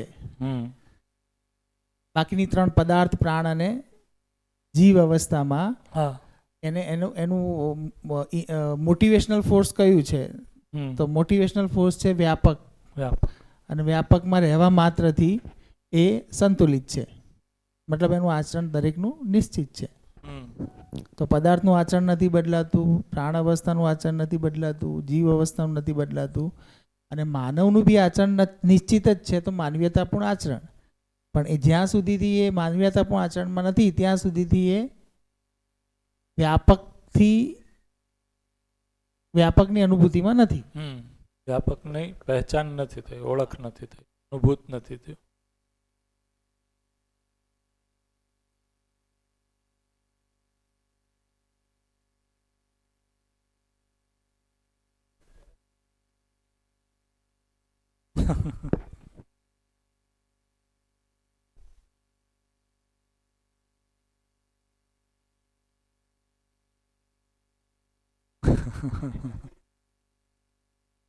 એટલા માટે છે એ ઘણી વાર કહેતા હોય ને, આપણે હલતા જ ન હોય તો જળ જેવો થામાં. જળ છે એ એની પ્રવૃત્તિ છોડે નહીં.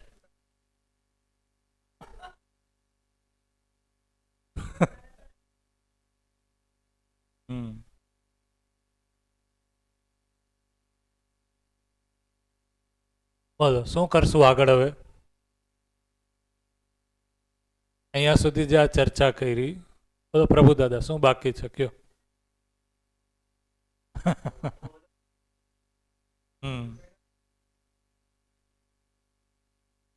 હા.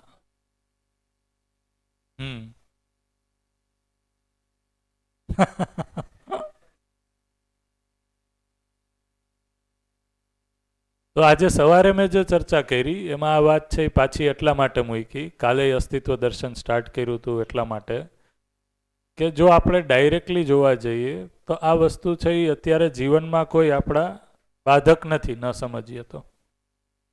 પણ જ્યારે છે એ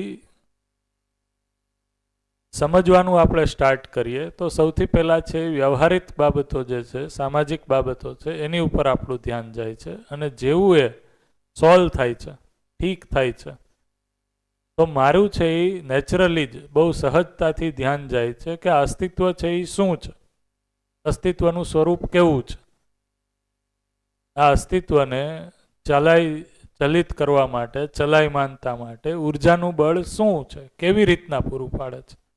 આ બહુ સહજ હરેક માનવની અંદર ઉદ્ભવતો પ્રશ્ન છે. કોઈ વિશેષ સ્થિતિ કે પરિસ્થિતિમાં વિશેષ માનવને ઉદ્ભવે એવો નથી. એટલા માટે એનું સ્વરૂપ, એનું મૂળ શું છે એના ઉપર ધ્યાન દેવાનું મન થાય. તો ધ્યાન દેતા ખ્યાલ આવે કે ભાઈ બે પ્રકારની વાસ્તવિકતાઓ જોવા મળે છે, જે વ્યાપક અને એકમ સ્વરૂપે છે. અને આ વ્યાપક છે એ જ આ એકમ જે વાસ્તવિકતા છે એની ઉર્જા સંપન્નતાનું પ્રમાણ છે. એનું જે કારણ છે એ છે. તો એના કારણે છે એ ભાઈ તો પછી આ બધી એકમ છે એ કઈ રીતના ચાલતી હશે, એની પાછળનું સાયન્સ શું છે? તો એ બધી પાછળનું સાયન્સ છે એ સમજવાનો જે સ્વાભાવિક સહજ પ્રશ્ન થશે. તો આ એનું છે એ સંપૂર્ણ ક્રમ છે. તો સંપૂર્ણ ક્રમને જોવા જઈએ તો આનાથી આશ્વસ્તથી શું થાય છે તો કે અસ્તિત્વમાં હંમેશા વ્યવસ્થા સૂત્ર છે એ પ્રભાવિત છે. કોઈ પણ ક્રિયા છે એ અસ્તિત્વમાં અંતે વ્યવસ્થાને વ્યાખ્યાયિત કરવા માટે છે. હરેક એકમ છે એ પોતાનામાં વ્યવસ્થિત થવા જ માગે છે. ત્રીજું, હરેક એકમ છે એ પોતાની કોઈ નિશ્ચિત ઉપયોગિતા સાથે છે. એ ઉપયોગિતા એનાથી મોટી વ્યવસ્થામાં પૂરક થઈ જાય એ જ અર્થમાં છે, નહીં કે ડિસ્ટર્બન્સ ઊભું કરે. તો આ સમજવાથી જ્યારે હું મારા ઉપર ધ્યાન દઉં તો મારી ઉપર એ શું સહજ મને વિશ્વાસ બને છે કે જો અસ્તિત્વની નાનામાં નાની ઇકાઈ છે એ પણ પોતાનામાં વ્યવસ્થા હોય, સમગ્ર વ્યવસ્થામાં ભાગીદારી કરવાના પ્રવૃત્તિ સાથે હોય, તો હું પણ આ પ્રકૃતિની જે એક એકમ છું, મારી અંદર પણ એક વ્યવસ્થા છે. મારાથી મોટી વ્યવસ્થા એ પરિવાર છે, સમાજ છે, સમગ્ર અસ્તિત્વ છે. એમાં ભાગીદારીના અર્થમાં જ મારું છે એ આચરણ સુખપૂર્વક જીવવા માટે નિશ્ચિત થશે. તો મારી અંદર પણ ટેન્ડન્સી છે એ વ્યવસ્થાપૂર્વક જીવવાની જ છે. હું જ્યારે મારો રોલ છે માનવ તરીકે ઓળખી લઉં છું શરીર અને જીવનના સહઅસ્તિત્વ સ્વરૂપે, ત્યારે છે એ મારી અંદર પણ હું આ રોલની મારી શું ઉપયોગિતા છે એ ઉપયોગિતા હું નિશ્ચિત કરું છું. તો મારી ઉપયોગિતા પરિવારમાં કંઈક નિશ્ચિત થાય છે તો હું પરિવારને પૂરક થઈ જાઉં છું. અને પરિવાર છે એ વ્યવસ્થાના એકમ તરીકે વ્યાખ્યાયિત થાય છે. જ્યારે આ મારી જ ઉપયોગિતા હું એનાથી મોટી વ્યવસ્થામાં ઓળખું છું તો સમાજમાં શું છે એ અર્થમાં છે હું ભાગીદારી કરું છું, તો સમાજમાં પણ આ મારી ઉપયોગિતા છે એ પૂરક થઈ જાય છે. તો સમાજમાં પણ એક મોટી વ્યવસ્થા સ્વરૂપે હું વ્યાખ્યાયિત થાઉં છું. એવી જ રીતના છે એનાથી મોટી વ્યવસ્થામાં પણ મારી શું ઉપયોગિતા છે એ ઓળખી લઉં છું, તો મારા આચરણને અસ્તિત્વ સમગ્રના રેફરન્સમાં, વ્યવસ્થાના અર્થમાં, પૂરકતાના અર્થમાં વ્યાખ્યાયિત કરું છું. તો મારું જીવવાનું સ્વરૂપ પોતાનાથી લઈને પરિવાર, સમાજ અને સમગ્ર અસ્તિત્વ, ત્યાં કોઈ પણ રીતના મારું ઇન્ટરેક્શન છે એ અવ્યવસ્થાના રૂપમાં નથી. તો મારું ઇન્ટરેક્શન એ રીતના અવ્યવસ્થાના રૂપમાં નથી, તો હું મારા નિશ્ચિત રોલને ઓળખીને બીજાની ઉપયોગિતા અને પૂરકતાથી નેગેટિવલી પ્રભાવિત થતો નથી. ઉલટાનો એની ઉપયોગિતા અને પૂરકતાને જોઈને હું પ્રેરિત થાઉં છું. પ્રેરિત થાઉં છું કે હું છે એ કઈ રીતના મારી ઉપયોગિતાને પુરવાર કરું. તો એ અર્થમાં કહીએ તો હરેક વ્યક્તિ છે એનો એક નિશ્ચિત રોલ છે. ભાઈ અહીંયા જેટલા પણ આ પણ એક વ્યવસ્થા છે, આ હોલ છે એ, તો આ હોલની અંદર હરેક પાર્ટિસિપન્ટ છે એ એક નિશ્ચિત રોલ સાથે છે. જ્યારે એ રોલ સાથે રહે છે તો એ પોતાનામાં છે એ વિશ્વાસ સાથે, સન્માન સાથે બનેલો રહે છે. પાર્ટિસિપન્ટ તરીકે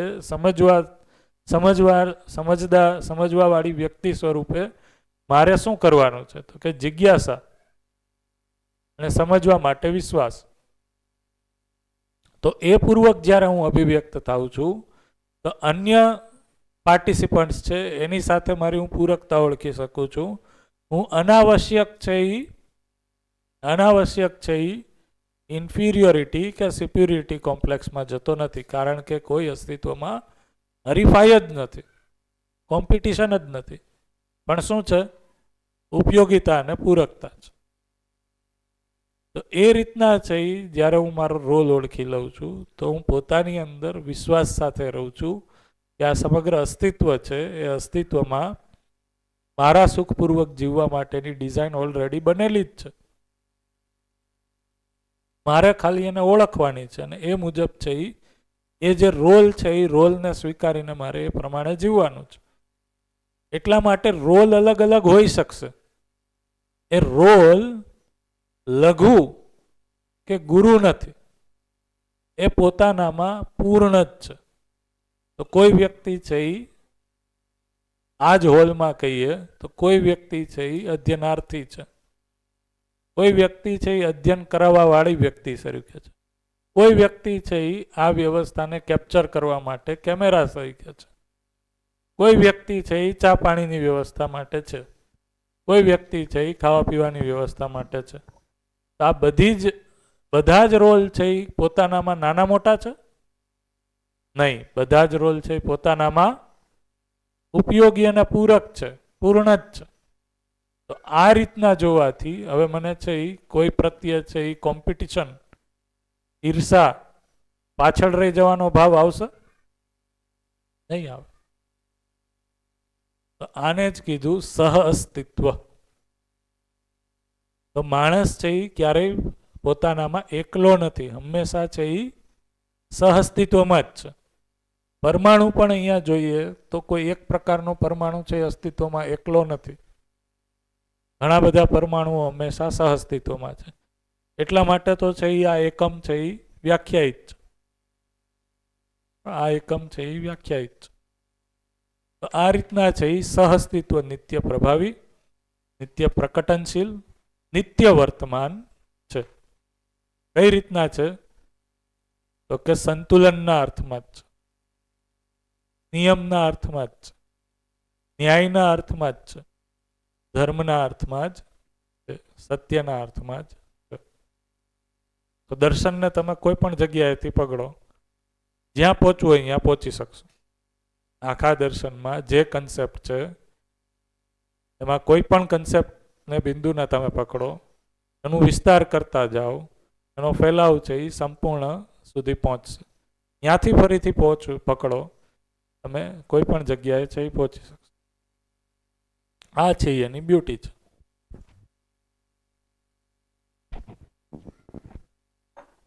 તો હવે અહીંયા સુધી બધાને ક્લિયર થાય છે. આ એનો વ્યવહારિક પક્ષ છે. આ જે તાત્વિક પક્ષ છે એનો વ્યવહારિક પક્ષ શું છે, તો આનાથી મારી અંદર આશ્વસ્તિ બને કે મારા સુખપૂર્વક જીવવા માટેની વ્યવસ્થા ઓલરેડી છે જ. અસ્તિત્વમાં સંઘર્ષ નથી. અસ્તિત્વમાં શું છે? વ્યવસ્થા છે. એ વ્યવસ્થાને સમજું તો હું મારી નિશ્ચિત ભાગીદારીને સમજું જ છું. એ નિશ્ચિત ભાગીદારીને સમજી અને હું એમાં ઉપયોગી અને પૂરક થઈ જાઉં છું. આ રીતના જીવવાથી છે એ આરામ હોય એવું લાગે કે ને, લાઇટનેસ. તો આ જે લાઇટનેસ છે એને જ કીધું કે હવે હું આ વ્યાપકનું જ પ્રતિબિંબન છે મારી. તો આ વસ્તુ છે એ નકામી નથી. આ રીતના છે એ કામની છે. ધારો કે થોડીક મહેનત પડશે, જજુમવું પડશે. જે હેમાંગીબેને ક્વેશ્ચન પૂછ્યો તો અમે અધ્યયન કરતા ત્યારે અમને એમ થતું કે આ તાપ ધ્વનિ વિદ્યુત છે આશા વિચાર ઈચ્છા કેમ બની ગયું, રાઈટ? તો સમય અનુસાર છે એ તમે જુઓ તો જે અભિવ્યક્તિ છે એમાંય ઘણી સ્પષ્ટતા એવી છે અત્યારે. તો એ છે એ એમાં કન્વર્ટ નથી થઈ ગયું, એ અલગ જ છે આખું, રાઈટ?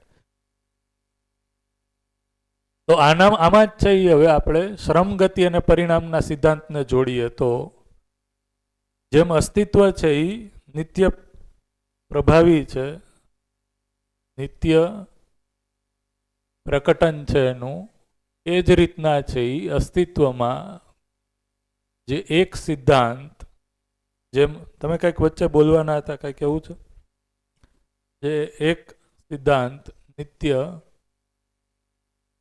પ્રભાવી છે, આના કારણે એ છે શ્રમ, ગતિ અને પરિણામ. શ્રમ, ગતિ અને પરિણામ. તો મધ્યસ્થ દર્શનનો છે એ એક જ સિદ્ધાંત છે. દર્શનનો મૂળ સિદ્ધાંત કહીએ તો કયો છે? શ્રમ, ગતિ અને પરિણામ.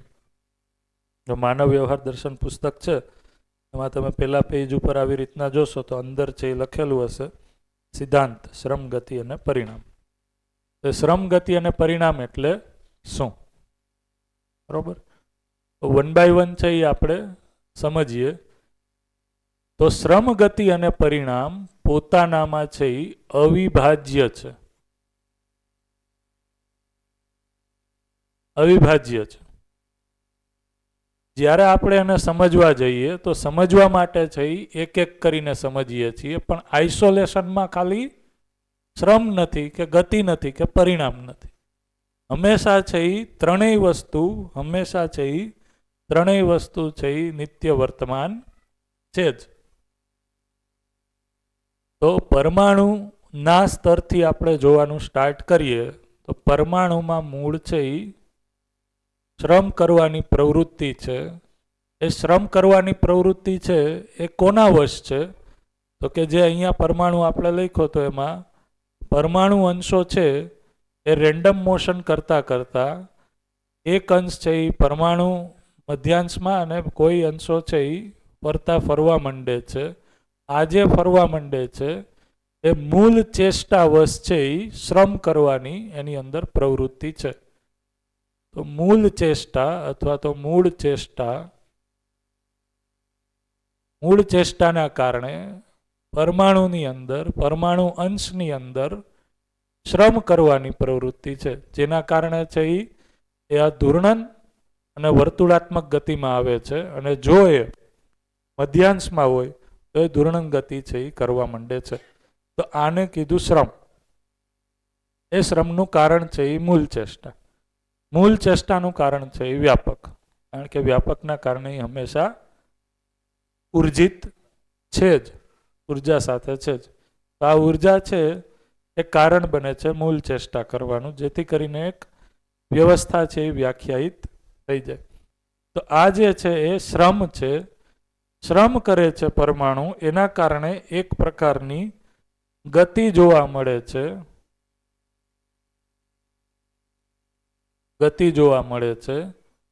આ ગતિ છે એ આ સ્વરૂપે જોવા મળે છે. પરમાણુ એકમ આપણે જોઈએ છીએ એમાં જે 3 પ્રકારની ગતિ સ્વરૂપે જોવા મળે છે. આ જે ગતિ છે એ હંમેશા નિત્ય બનેલી રહે છે. એના કારણે છે એ એક ગઠન બનાવે છે. એ ગઠન છે એને જ કીધું પરિણામ. એ ગઠન છે એને જ કીધું પરિણામ, એક નિશ્ચિત પરિણામ સાથે છે. તો આ 2 અંશનો પરમાણુ એ એક પરિણામ છે, 1 અંશનો પરમાણુ એ એક પરિણામ છે, 3 અંશનો પરમાણુ એ પણ એક પરિણામ છે. તો એ એક નિશ્ચિત ગઠન છે, એને જ કીધું એ એક પરિણામ છે. પરિણામ છે. આ શ્રમ ગતિ અને પરિણામ, શ્રમ ગતિ અને પરિણામ એ નિત્ય પ્રભાવી હોવાના કારણે પરિણામ પછી પણ આ ગઠન બનેલું રહીએ એ અર્થમાં આ ગતિઓ બનેલી જ રહે છે. એને જ કીધું ફરીથી એમાં શ્રમ ચાલુ જ છે. આ પરિણામ સંતુલનમાં બનેલું જ રહીએ એ માટે પરમાણુમાં, પરમાણુ અંશોમાં શ્રમની પ્રવૃત્તિ હંમેશા બનેલી જ રહે છે. તો એ પરિણામ બનેલું રહીએ એ અર્થમાં ફરીથી શ્રમ છે એ ચાલુ જ છે. એ શ્રમના કારણે આ ગતિ છે એ વ્યાખ્યાયિત થાય છે, ગતિ છે એ જોવા મળે છે. આ ગતિના કારણે આ પરિણામ છે એ જે ગઠન છે એ બનેલું રહે છે. તો આ રીતના છે એ શ્રમ, ગતિ અને પરિણામ છે એના કારણે, આ અવિભાજ્યતાના કારણે પરમાણુ છે એ પોતાની વ્યવસ્થા બનાવેલી રાખે છે. આને કીધું શ્રમ, ગતિ અને પરિણામ. હજી લઈએ આમાં, બરોબર? બોલો, માઇક લઈ લ્યો. તમે દુઃખી થઈને કાં બોલો?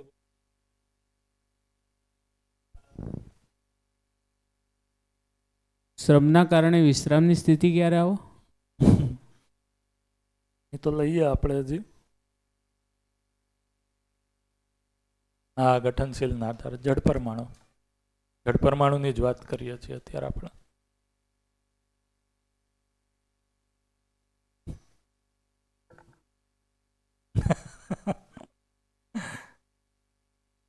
શ્રમ કીધો એ શું છે? બોલો ધવલભાઈ, ટ્રાય કરો. જે માઇક લઈ લ્યો, માઇક આપો એમને. બોલે એની તરફ તમે ઓલું કરજો. ગઠનશીલ પરમાણુમાં જ આપણે શ્રમ ગતિ નથી આવતું નીચેનું. અચ્છા, શ્રમ આ કે શું, મારા લગ્ન તો થઈ ગયા છે, હવે બહુ જોયા રાખે કોઈ એવું જરૂર નથી. બરોબર. હા, તો જોક્સ તાત્વિક મુદ્દામાં છે, વચ્ચે વચ્ચે નાનો જોક્સ. બોલો. ગઠનશીલ પરમાણુમાં જ શ્રમ ગતિ પરિણામ જોવા મળે. એક્ઝામ્પલ લઈએ, ધારો કે પાણી બન્યું. એટલે ગઠનશીલ પરમાણુમાં જ જોવા મળે એવું નથી. અત્યારે આપણે ગઠનશીલથી સમજવાનું સ્ટાર્ટ કરીએ. અચ્છા, હમણાં ધીમે ધીમે એમાં આપણે લેયર્સ એડ કરીએ. હા, બરાબર. અત્યારે છે એ આપણે ગઠનશીલમાં જ સમજાવીએ છીએ. બોલો. ધારો કે આપણે હાઇડ્રોજન અને પાણીની વાત કરીએ. પાણીની જોઈએ તો હાઇડ્રોજન છે અને ઓક્સિજન છે. તો હાઇડ્રોજનના 2 પરમાણુ છે, એનો કોઈક એક પ્રભાવ રહેલો છે, અને ઓક્સિજન છે તો એનો પણ પોતાનો પ્રભાવ છે. અને એ બંને ભેગા થાય છે ત્યારે બંનેનો એક સંયુક્ત પ્રભાવ થાય છે, અને એ પરિણામ સ્વરૂપે આપણે પાણી જોવા મળે છે. બરોબર. તો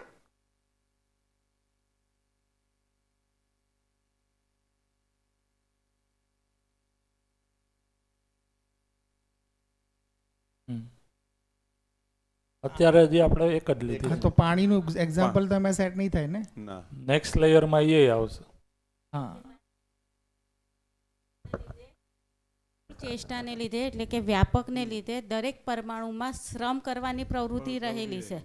અને એ પ્રવૃત્તિ, એ જે શ્રમ કરે છે એને લીધે અહીંયા જે 3 ગતિની વાત કરી એ ગતિ છે. અને એ ગતિને લીધે એક નિશ્ચિત પરિણામ મળે છે. અને એ પરિણામનું સંતુલન રહે, એ પરિણામ બનેલું રહે એની માટે પરમાણુ ફરીથી શ્રમ, ગતિ અને પાછું પરિણામ, એટલે એ ક્રિયા ચાલુ ને ચાલુ રહે છે.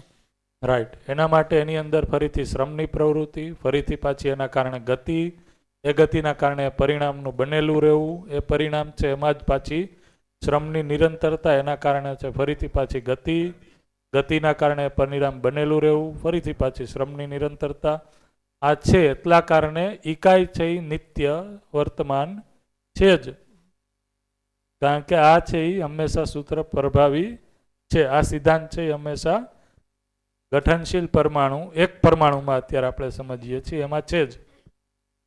હવે આપણે એમાં એડ કરીએ તો બોલો, તમે પહેલા કરી દો, તમારે કંઈ કહેવું છે બોલો.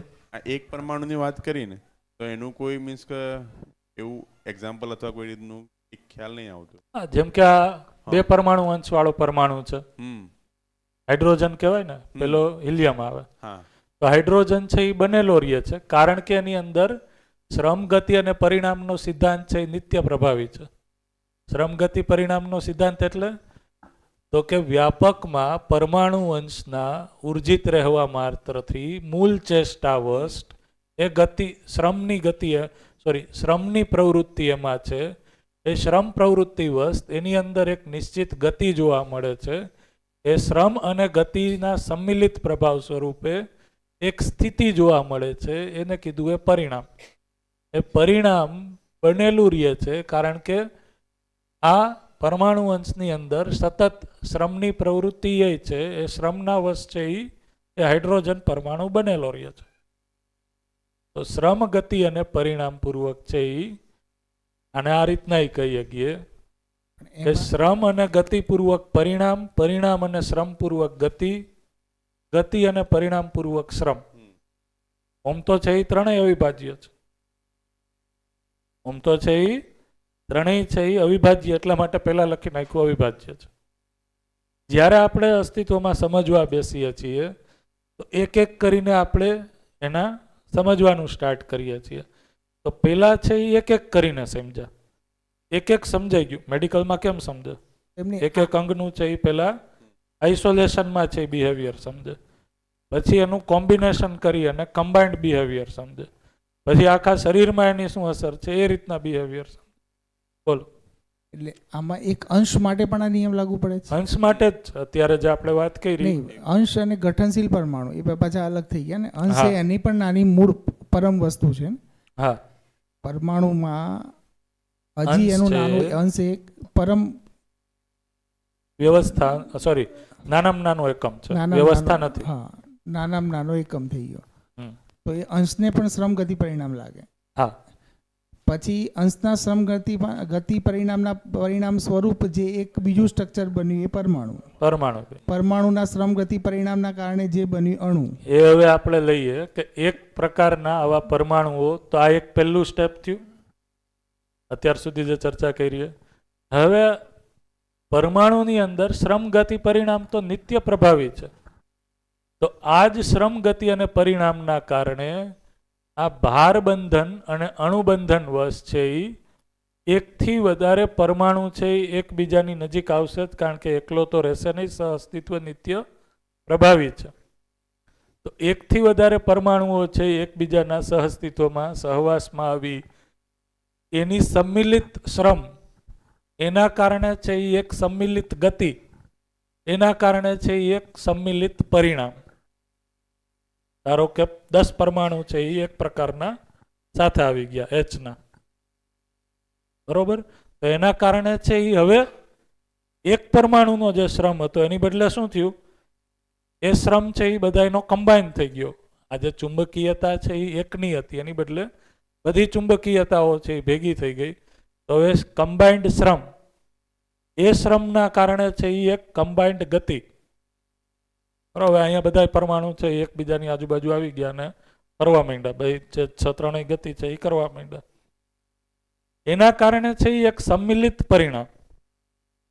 તો એ છે એ એક પરમાણુથી મોટી વ્યવસ્થા, એક સાથે વધારે પરમાણુઓ સમાન અથવા તો અલગ અલગ પ્રકારના ભેગા કરી, પહેલા સમાન સમજીએ તો સમાન પ્રકારના ભેગા કરીને એક મોટી વ્યવસ્થાને છે એ બનાવે છે. વ્યવસ્થા સૂત્ર સાથે સાથે ચાલુ જ છે. જેમ શ્રમગતિ પરિણામ છે એ સૂત્ર નિત્ય પ્રભાવી છે, એમાં શ્રમગતિ પરિણામની દિશા વ્યવસ્થા તરફ જ છે એ પ્રભાવી છે.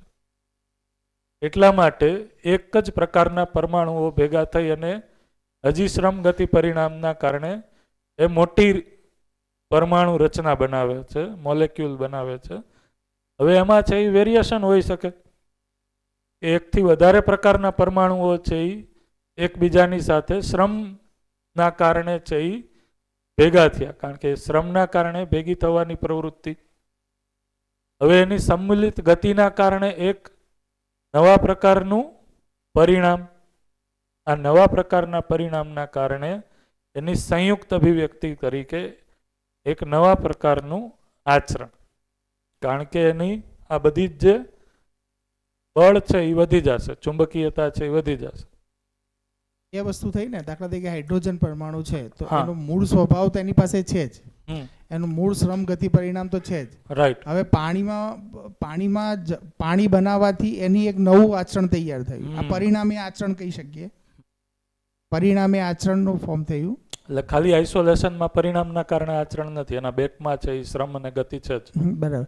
તો શ્રમ ગતિ પરિણામના કારણે એક પાણી બન્યું, હમ, બરાબર, તો એને એક નવું આચરણ ધારણ કર્યું, હમ. પણ છતાં બી સમજવા માટે તમે એમ હા. કહી શકો કે પરિણામ એ કોઈ એક નિશ્ચિત આચરણને અભિવ્યક્ત કરે છે. હા, હવે એમાંથી એવું થયું કે જ્યારે કોઈ હાઇડ્રોજન અલગ કર્યો તો પાછો હાઇડ્રોજન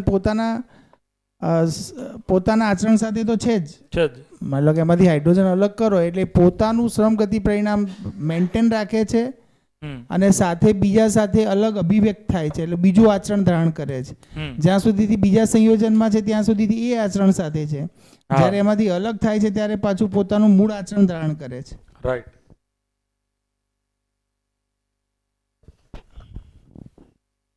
ઓકે, અહીંયા મને એક બે પ્રશ્નો એ હતા કે ભારબંધનની અંદર પરમાણુ અંશો, હમ.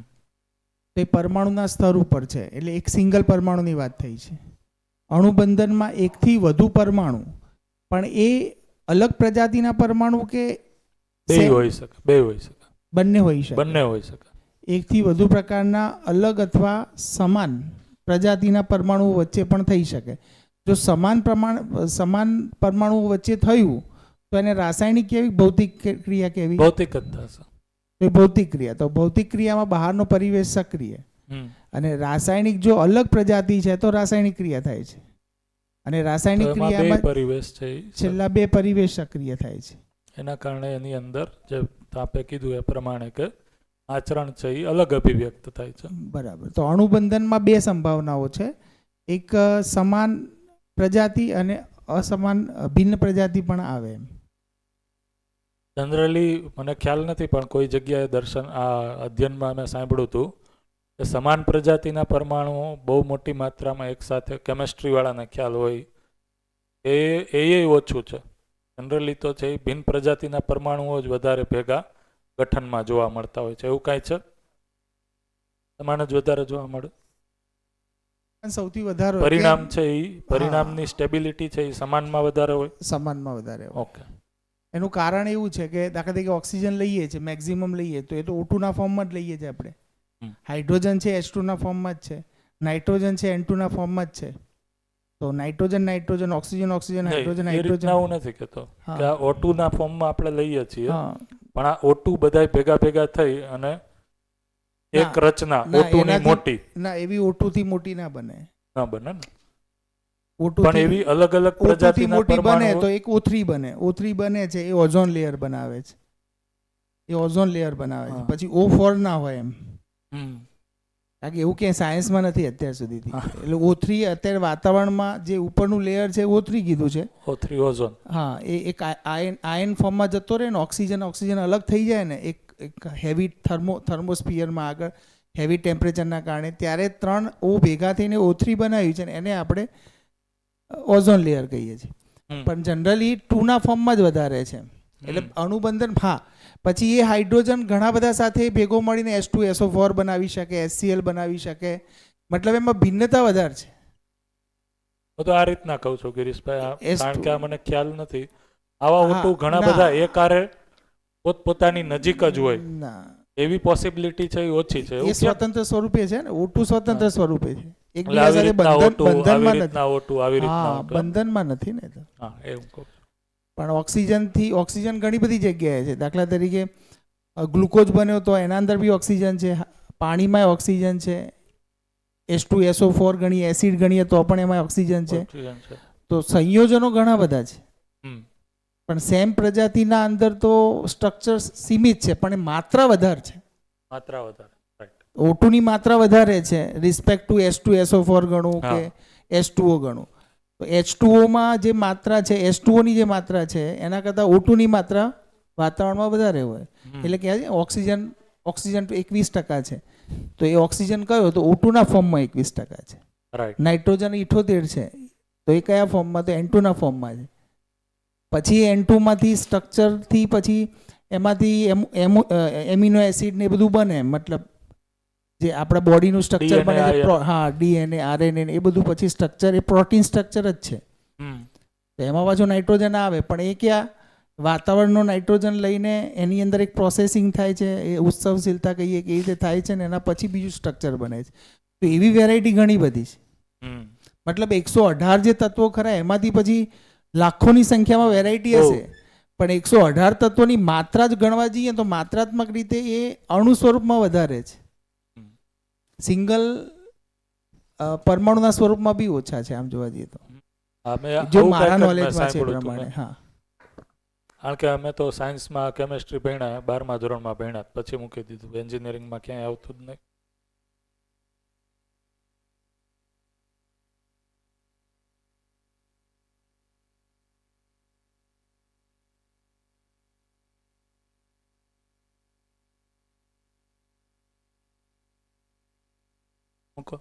ભારબંધનમાં એક પરમાણુ છે, ઓનલી સિંગલ હાઇડ્રોજન. પરમાણુની અંદર જે પ્રભાવિત બંધન છે. હા, એક વચ્ચે સેન્ટરમાં એક અંશ અને બહાર એક અંશ, આપણા અંશની પરિભાષામાં કહીએ, મતલબ એક ન્યુક્લિયસમાં એક પ્રોટોન ને એક ઇલેક્ટ્રોન, એ સેન્સમાં. પછી અણુબંધનની અંદર, તો અણુબંધનમાં એનાથી જે H2 બન્યો એ બી અણુબંધન, 2 હાઇડ્રોજન ભેગા થઈને. રાઈટ. ઓકે, H2O બન્યો એ બી અણુબંધન, પણ H2O બન્યો એટલે 2 અલગ પ્રજાતિ આવી ગઈ તો એને રાસાયણિક ક્રિયા કીધી. રાસાયણિક ક્રિયા. અને સેમ H ભેગા થયા તો એને ભૌતિક ક્રિયા કીધી. તો એમાં આચરણ બદલાતું નથી HH માં.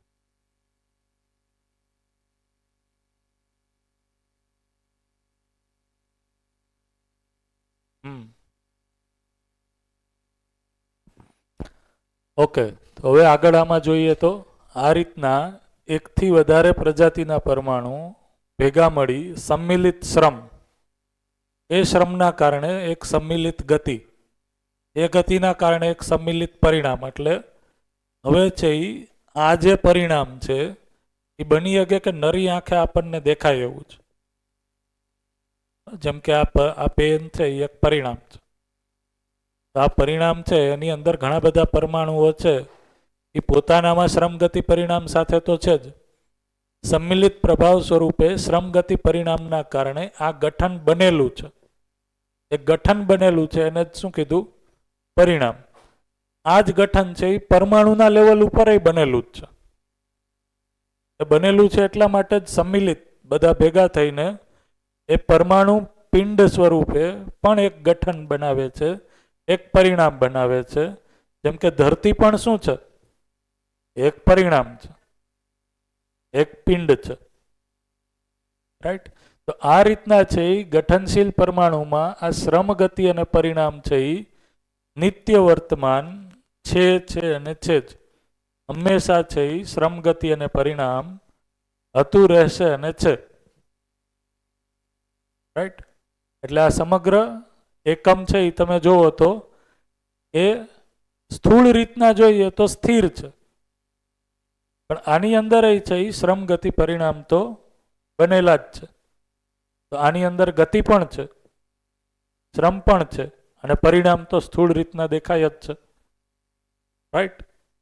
તો આ રીતના છે એ આ જે શ્રમ ગતિ પરિણામ છે એ પહેલા આપણે જળ પરમાણુમાં છે એ એક પછી એક લેયર બાય લેયર સમજો. બોલો.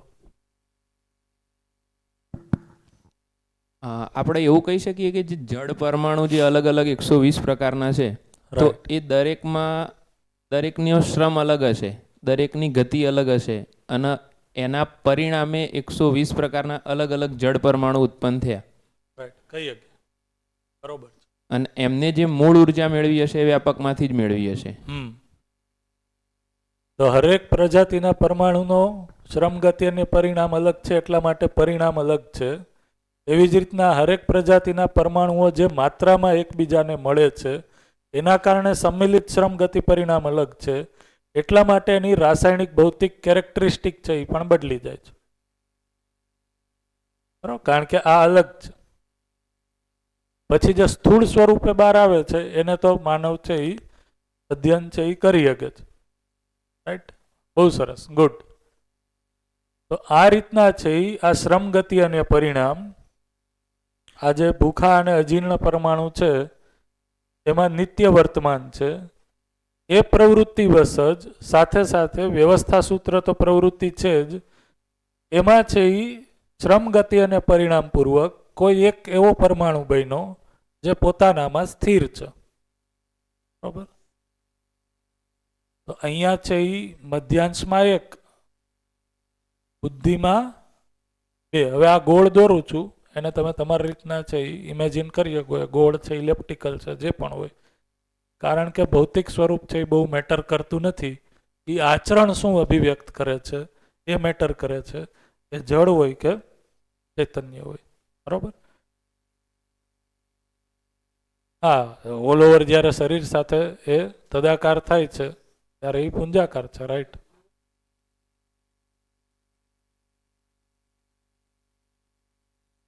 ના ના, જે પણ શરીરનો આકાર છે એને પુંજાકાર, એને પુંજાકાર જ કહે. તો કૂતરાના આકારનો પુંજાકાર.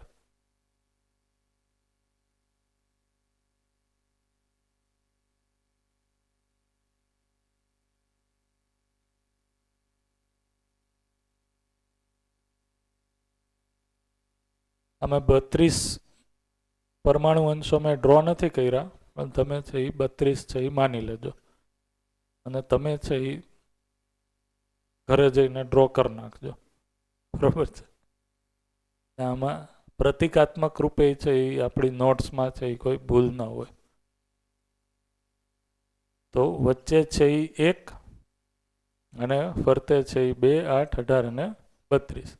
તો એ આ શ્રમ ગતિ અને પરિણામના સિદ્ધાંત વશ જ સાથે સાથે અસ્તિત્વમાં છે એ વ્યવસ્થાની તરફ જ ગતિ હોવાના કારણે આ ગઠનશીલ પરમાણુ પણ પ્રસ્થાપન અને વિસ્થાપન જે આ શ્રમ ગતિ અને પરિણામ પૂર્વક જ થાય છે, એના કારણે કોઈ એક સમયે એક એવું પરમાણુની રચના કરે છે જે પ્રસ્થાપન અને વિસ્થાપનથી મુક્ત છે.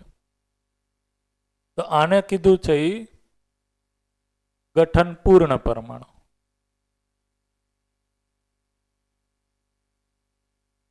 આ ગઠન પૂર્ણ પરમાણુ છે એની અંદર પણ આ શ્રમ ગતિ અને પરિણામ છે એ વર્તમાન છે જ. શ્રમ ગતિ અને પરિણામ છે એ સિદ્ધાંત હોવાના કારણે નિત્ય વર્તમાન છે જ. તો કઈ રીતના છે? તો કે હવે આ ભૌતિક રાસાયણિક ક્રિયાથી મુક્ત છે અને આ ચૈતન્ય કેરેક્ટરિસ્ટિક સાથે છે, ચૈતન્ય ગુણવત્તા સાથે છે. એટલા માટે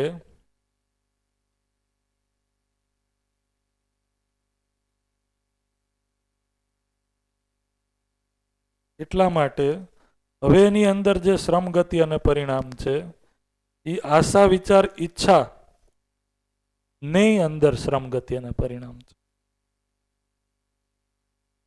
તો હવે એની અંદર જે શ્રમ છે એ કઈ રીતના છે, આ આશા વિચાર અને ઈચ્છામાં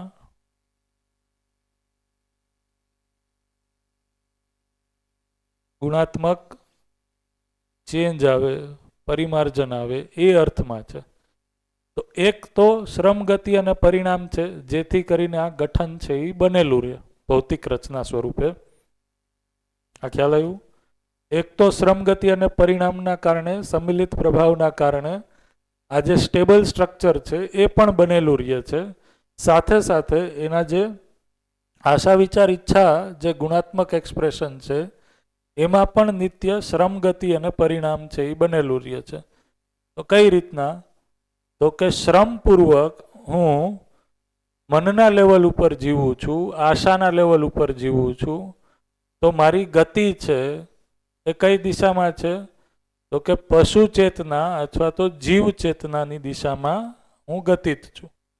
તો મારા જે સ્થૂળ કાર્યકલાપ છે એ ગતિ પણ એ દિશામાં જ રહેશે.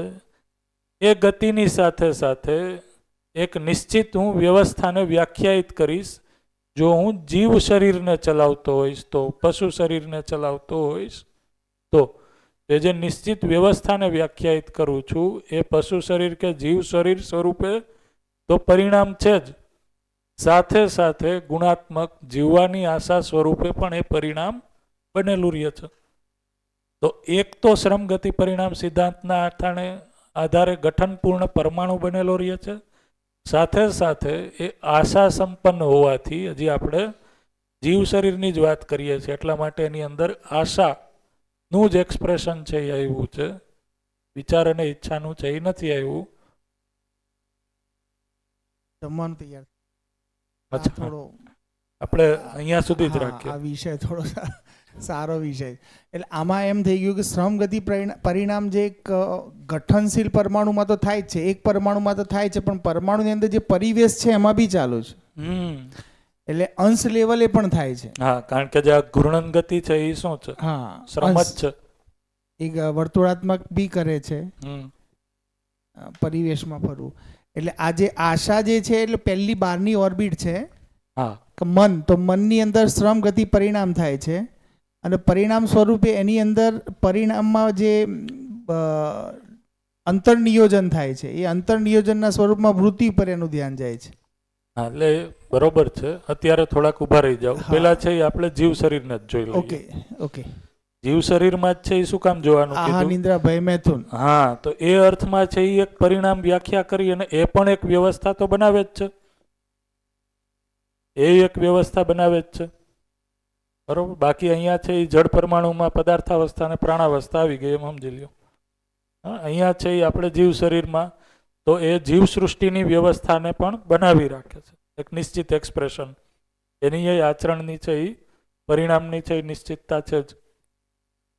પછી એમાં છે એ તમે કહો છો એમ કે આગળ જતા છે એ બ્રેક પછી આપણે જોઈએ કે હવે અંતરનિયોજન પૂર્વક આ અને આ ત્યાં સુધી શ્રમ ચાલુ છે.